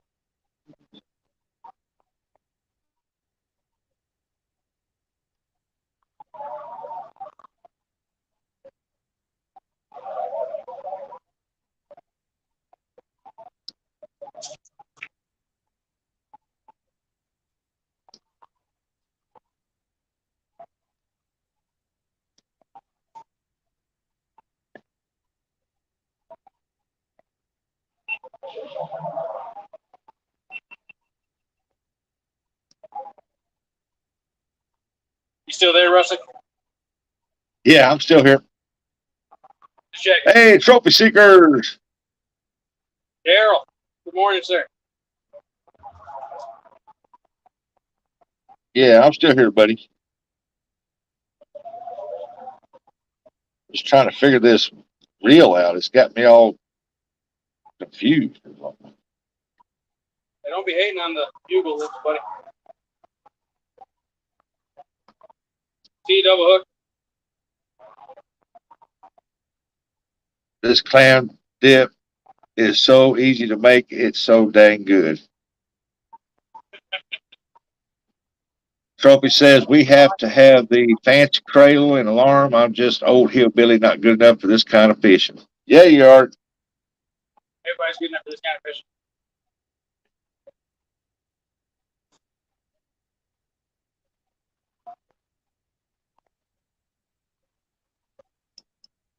Uh-oh. I had one take on one bluegill, but I missed it. And I have another bluegill out there, but he ain't been in yet. I caught, lost the cart, caught a buffalo. I hooked into something else. I don't know what it was. I got my bluegill rod. I couldn't slow it down, but broke the line. Oh, we're taps on this right rod again.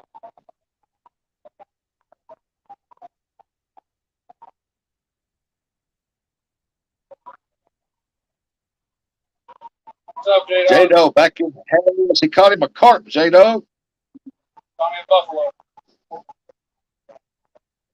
Smallmouth buffalo.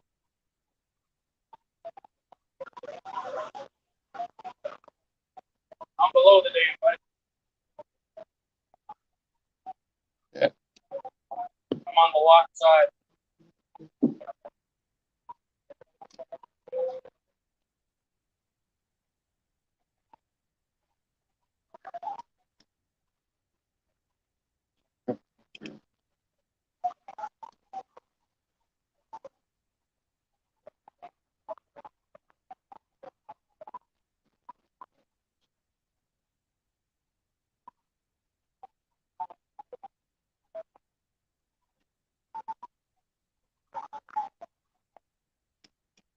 Yeah, right there, I don't see my hand now. Those three tiles right there are that seam. Right across will be straight. You'll see the way left side of the screen. You'll see the construction barges right there where the bowl on can't stay.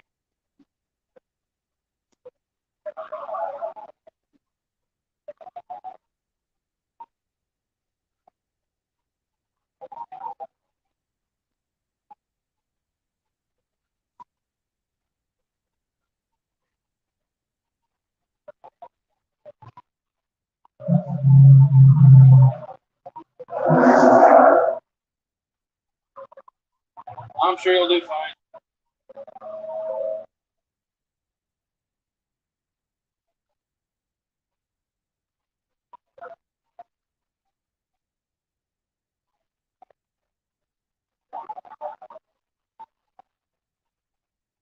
Catfish 1982, if you're still here. Thanks for the hook set.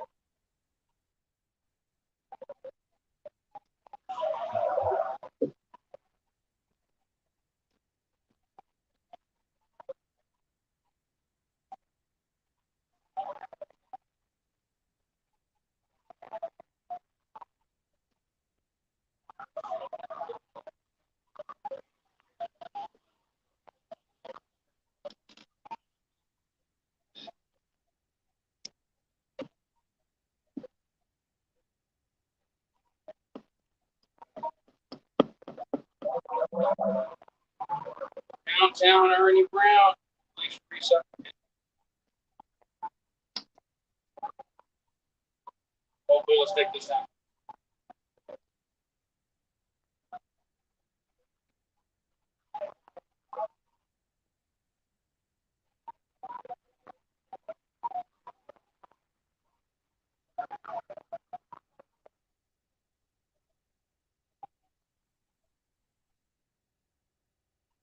While I got you guys here, I've been thinking about doing a giveaway of 300 subscribers.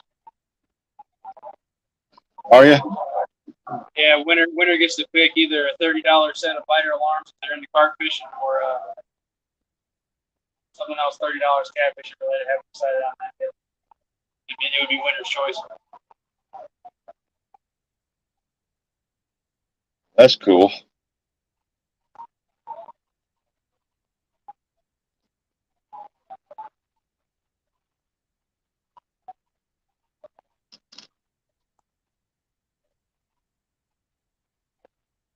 I think I might have this reel fixed. I think what happened was the one of the wires on the inside that wraps around the stud hooks to a piece and it clips on the other to hold it in place. I think it came off. Ah. Well, hopefully that fixes it. You don't have to worry about waiting for them taking forever.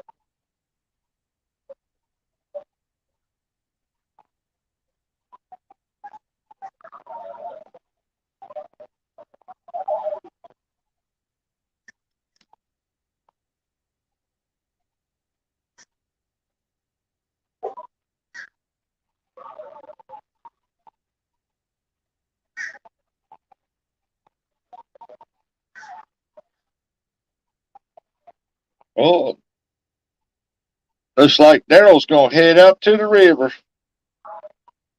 Hey, he's going to steal my fish again.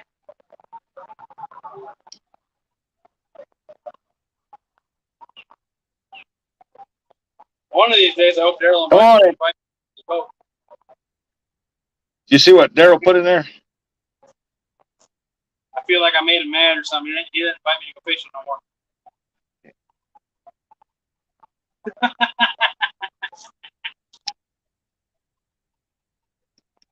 I'm on night shift, Daryl. It's time for me to go to bed.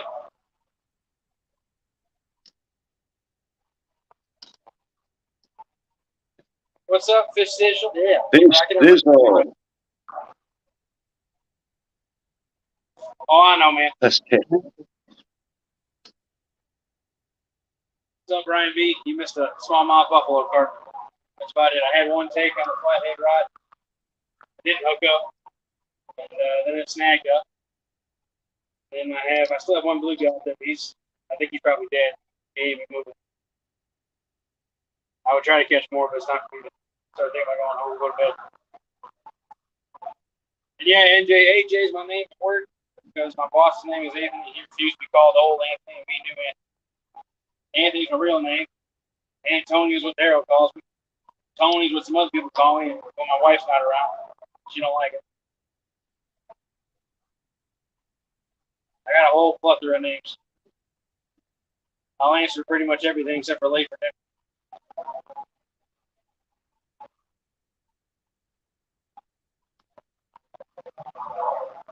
Danny Stone. Hope you're going to Memphis to fish.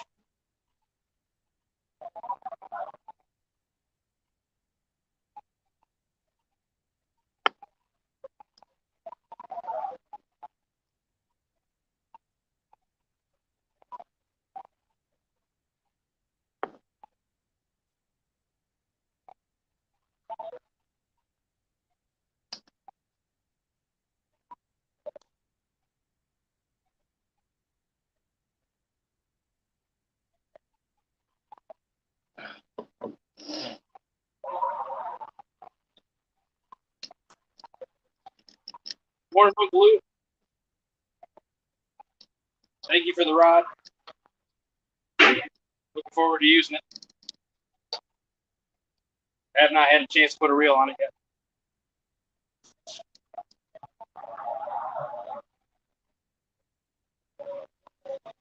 Oh, ankle's on the right rod.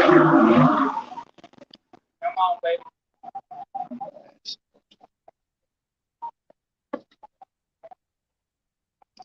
no fish still. Mr. Yak, goodbye. Come on.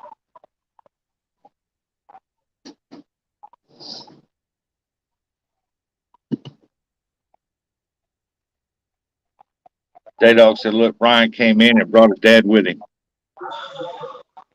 I didn't catch that car driving by. What?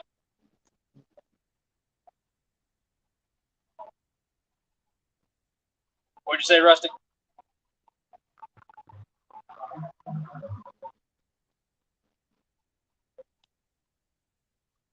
JBT, Daryl said, I'm hoping.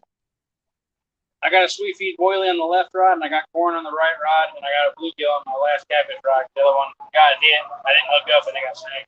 I had to break off.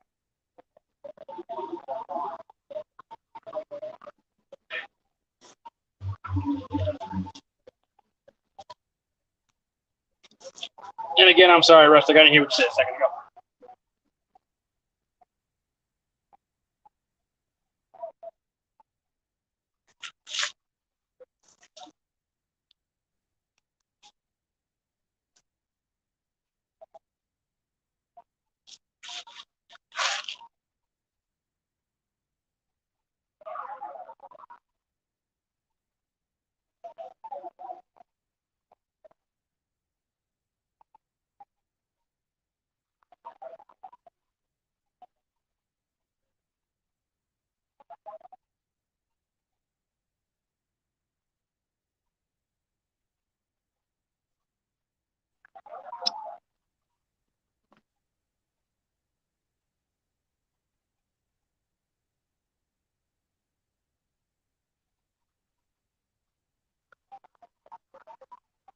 Oh, come on, take it.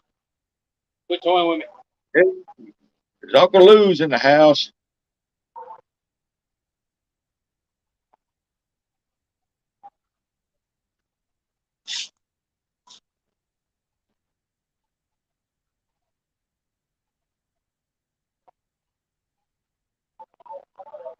Come here, fishy, fishy, fishy, fishy, fishy.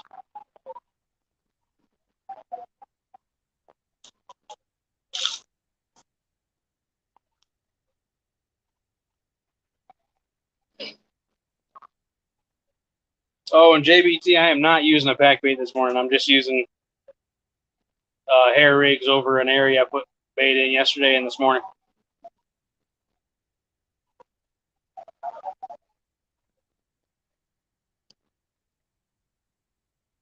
I got bubbles out there, though. They're eating. They just need to pick up the right one.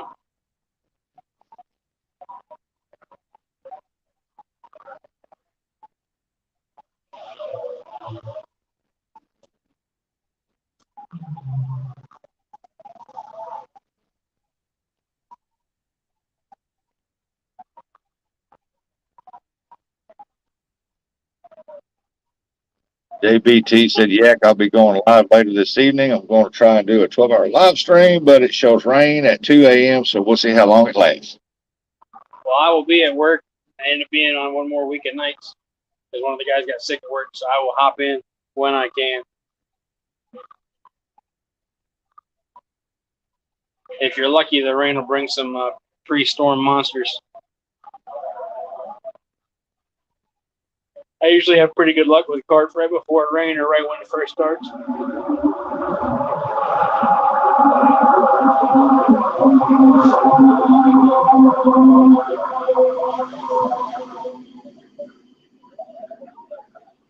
Well, NJ, I've done caught a 30-pound channel. Now I'm just waiting on a 20-pound flathead. I'll take both. I don't care.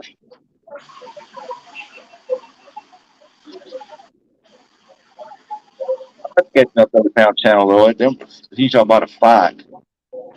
30-pound channel, but I imagine he put up a better fight than most of the other fish. Them dudes, crazy. And Jay, to answer your question, I would prefer the 30-pound channel because you ain't ever going to catch another one. Yeah, I guess I would too, because that channel catch, man, when they get hooked up, they're crazy. Definitely. Yeah, I have a question. When you bait an area, do you have to put it in a bag or sink it? It so does it not litter the river? Not trying to start a fight, just getting educated. Hang on a second. Changing batteries in my He GoPro. he throws his out and let it just the bait go down in the water. Yeah, no, I don't do what Justin from Carp and Catfish does. I don't do the laundry bag of feed. I can't justify it. Like you said, it's littering. And they get tore up by turtles, and you don't get it all back. And not my thing.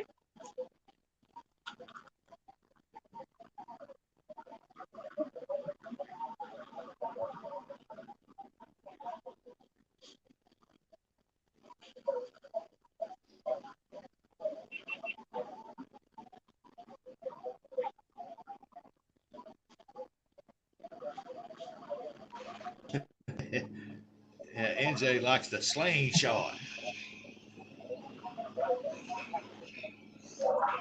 I'll be right back.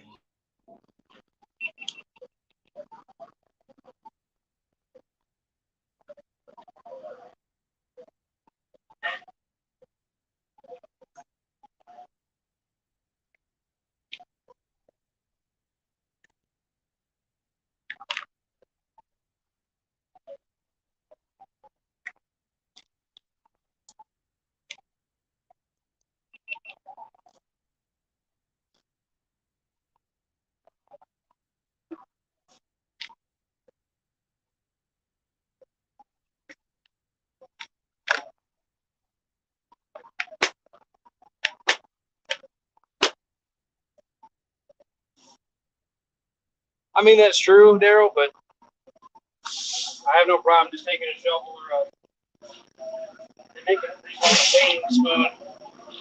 That hang on a second.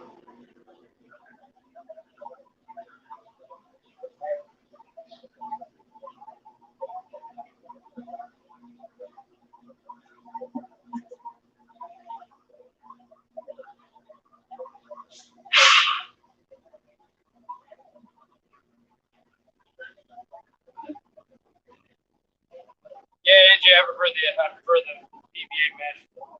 I also use PVA solid bags too. Just depends on what I got at the time. How far I want the gas. The solid bags gas. Fish Chisel, yeah, horse green. I've been doing sweet feed, but same concept. Um, and then, yeah, slingshots. I ordered the slingshots supposed to come in this week, so I can start trying to put some in the sweet feed. I can make a paste out of it and launch the paste.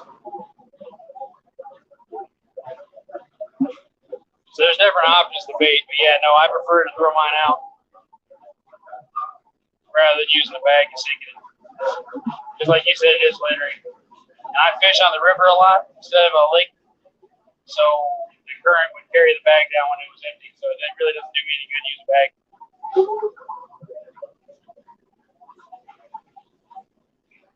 Well, JBT, if you're going to pre-bait a spot, you need to quit changing lakes every other day.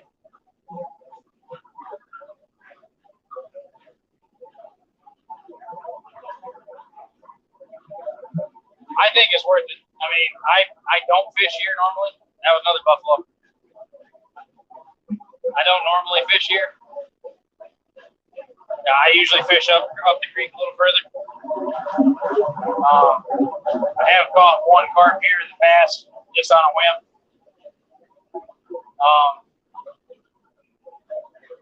But yeah, no, I'm a firm believer in pre-baiting, and I will probably always do it. I really hope you guys can hear me over these stupid trains.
Okay, now the trains are gone. Hopefully you guys can hear me now. Pre-baiting with a bag, like a laundry bag with a rock in it, in a lake, perfectly fine, I guess, if you wanted to. Yeah, turtles are going to tear up the bag. Yeah, they're going to swallow it, especially with plastic instead of the mesh. On a river, it does not make sense, especially not the Tennessee River, because the current would just wash it downstream, and it would get tore up and lost, and you never get it back. As for pre-baiting, I prefer to just throw the bait out with either a spoon or a catapult or using pack baits. But I feel like pack baits do better if you're on a quick trip, like you have not had a chance to pre-bait it. I feel like they work better then because you put a lot of bait right next to your hook. It's the same concept with the PVA mesh bags and the PVA solid bags, which for those who don't know, PVA is a biodegradable plastic made out of cornstarch. It dissolves in water almost instantly. Same story, you hook a bag of it on your hook while you toss it out, it dissolves right next to your hook, so you have a pile of bait there. That's my favorite way to fish, honestly, is that. But even then, I'll still do it over a spot that I've pre-baited by throwing stuff in. Like NJ mentioned, you can use a slingshot. They make different kinds. They make some that claim to shoot 60, 70 yards. Then you have your basic ones that shoot 20, 30 yards.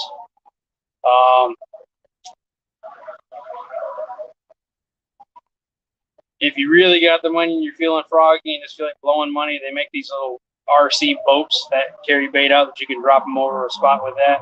They're like $700 or more. I do not recommend them. So yeah, I mean, there's different techniques and different ways to do it. But I feel like the best way is just to throw the bait in and come fish the spot you threw bait in on.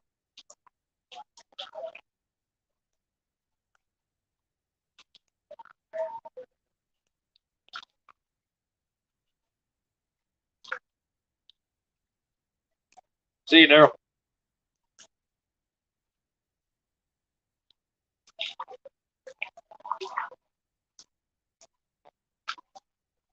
I used to use PVA mesh more than anything. The solid bags I've used, I think the 80 millimeter ones. They also make PVA bags up to 130 millimeters and 180 millimeters, which is absolutely insane. That's a huge, huge block of bait you're throwing out there. But to each their own.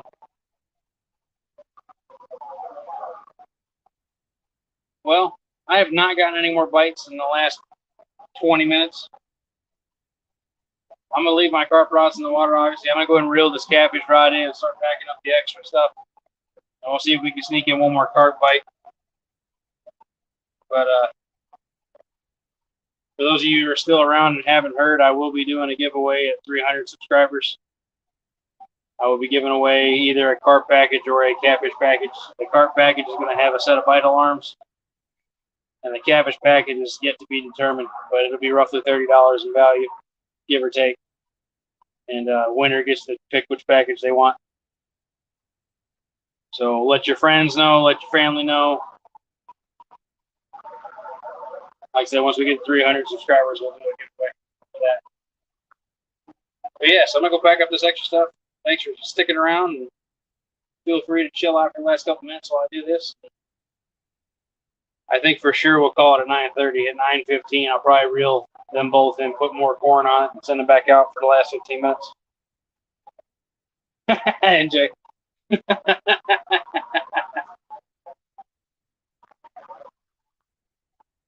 Ernie, that works too.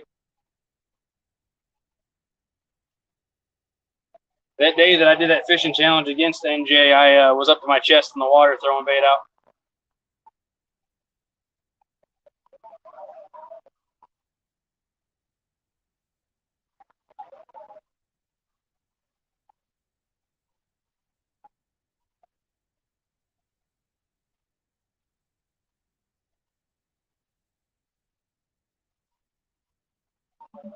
But yeah, like I said, stick around, enjoy the scenery. I'm gonna start packing up the stuff, and ooh, bluegill got hit, bluegill got hit.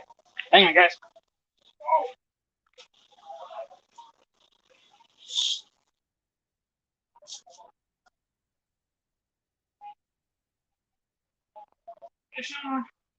Oh, come on, are you serious?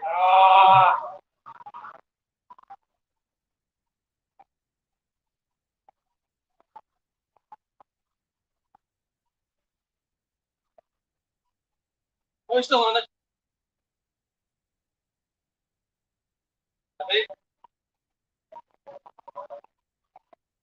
I don't know. Hey,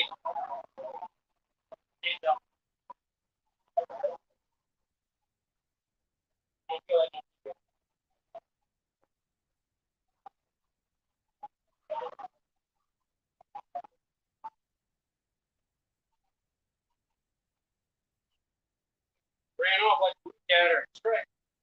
I can tell you that much. But it's not rolling. I don't know what it is. What balloon?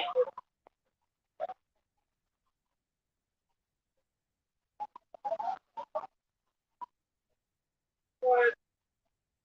Hey.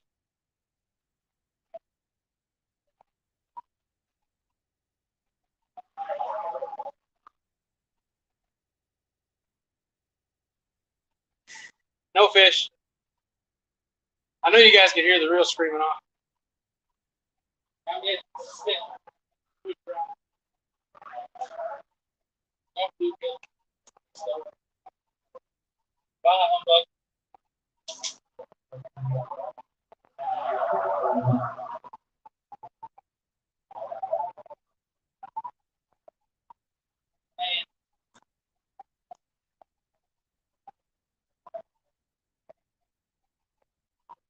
Here's we have a spinner bait, a jig, piece of carp.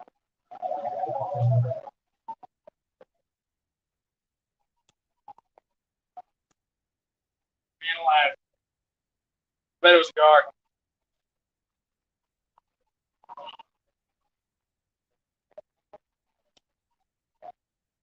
That's depressing. So depressing.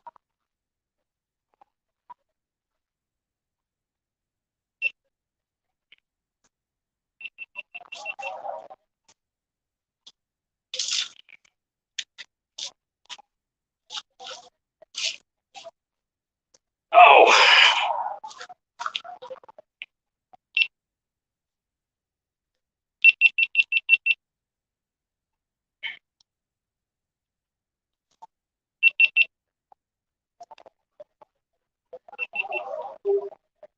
Dang it.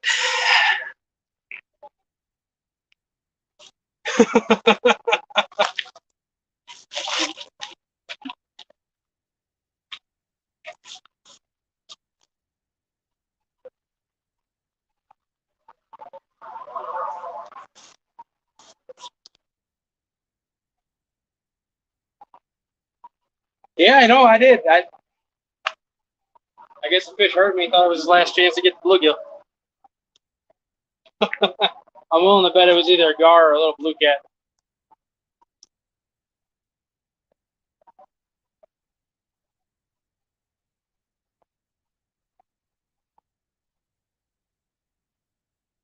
Hey, I'm gonna go ahead and reel these two in, rehook them up with pouring, send them back out, and we're gonna do that last 15 minutes while I finish backing up things.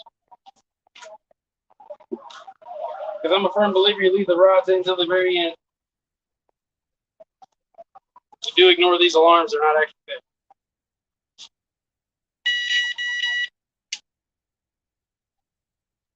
I gotta get it.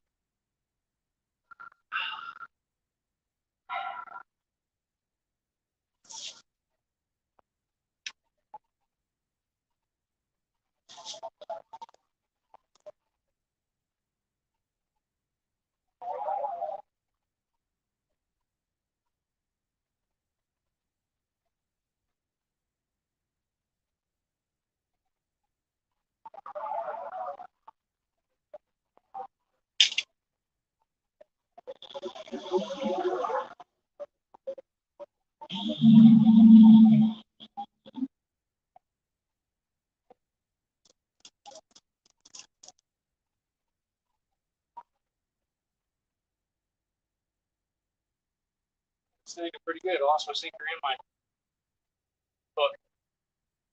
Interesting.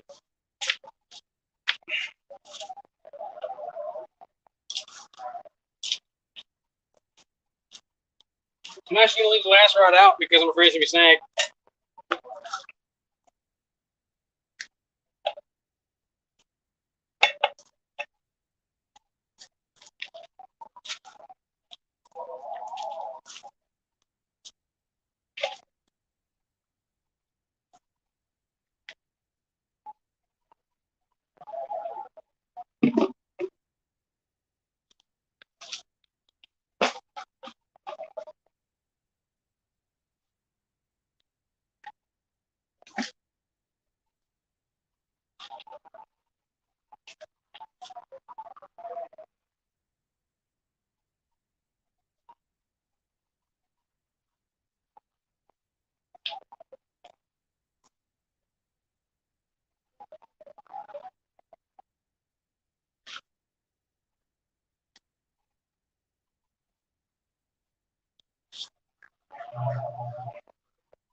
It's just me again. Putting away the vital alarm somewhere.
Yeah, I did catch something. That is a plus. You are right.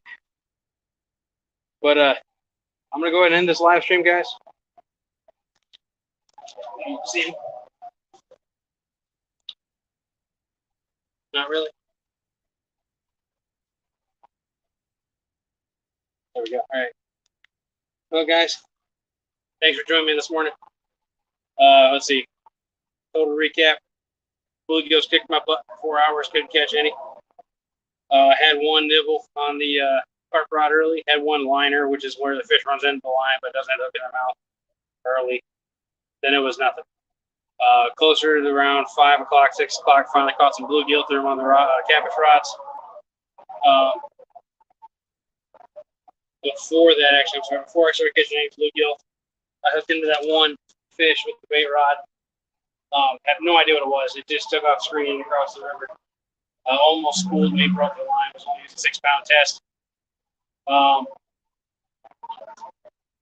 Then Got the bluegills on the catfish rods. Had the one catfish rod just take off. Not crazy like the last one did, but pretty steady. Thought it was a flathead. Played with it forever. Missed the hook set on, but finally did take off. Then it was snagged. Had to break it off. Couldn't catch it with bluegill after that. Had the one really good solid carp run with the hook up that pulled the hook out. Then I caught the buffalo. And then when I went to get ready to reel in the last catfish rod, I had another screamy take on the last bluegill. Didn't hook up. I'm guessing that one was a gar because it was just nothing but speed the whole time. And yeah, a couple more nibbles on the carp stuff. I had one solid run with the hookup on the boilie. Then I had a solid hookup with a landing of the buffalo on the sweet corn. Can't complain. It was a good day of fishing. Still, I did catch something. Did catch some stuff. We caught 2 blue. We caught the buffalo. Got to feel some tugs in the line, which is the big thing. Yeah, I can't complain. So I'm gonna go ahead and call it. Thanks, guys. As a final reminder, remember doing the giveaway. I say we. My wife and I are doing a giveaway at 300 subscribers. It's going to be either a winner picks, either a carp package or a catfishing package. The carp package will for sure have a set of light alarms with it. At least a pair, maybe not 3. Just depends on the pricing and what I can find. And then the catfish one will be of equal value. I got to figure out what that one's going to be yet. But ask, tell your friends and family. I mean, I'm not encouraging you to tell your family members that, hey, if you got 50 friends, I want this thing so bad, please subscribe and get this thing. But I'm not opposed to it either. Maybe they like fishing. Maybe they'll be interested in the channel as well. So, tight lines, everybody. Hope you have a good day and a good week. I'll see you guys next time.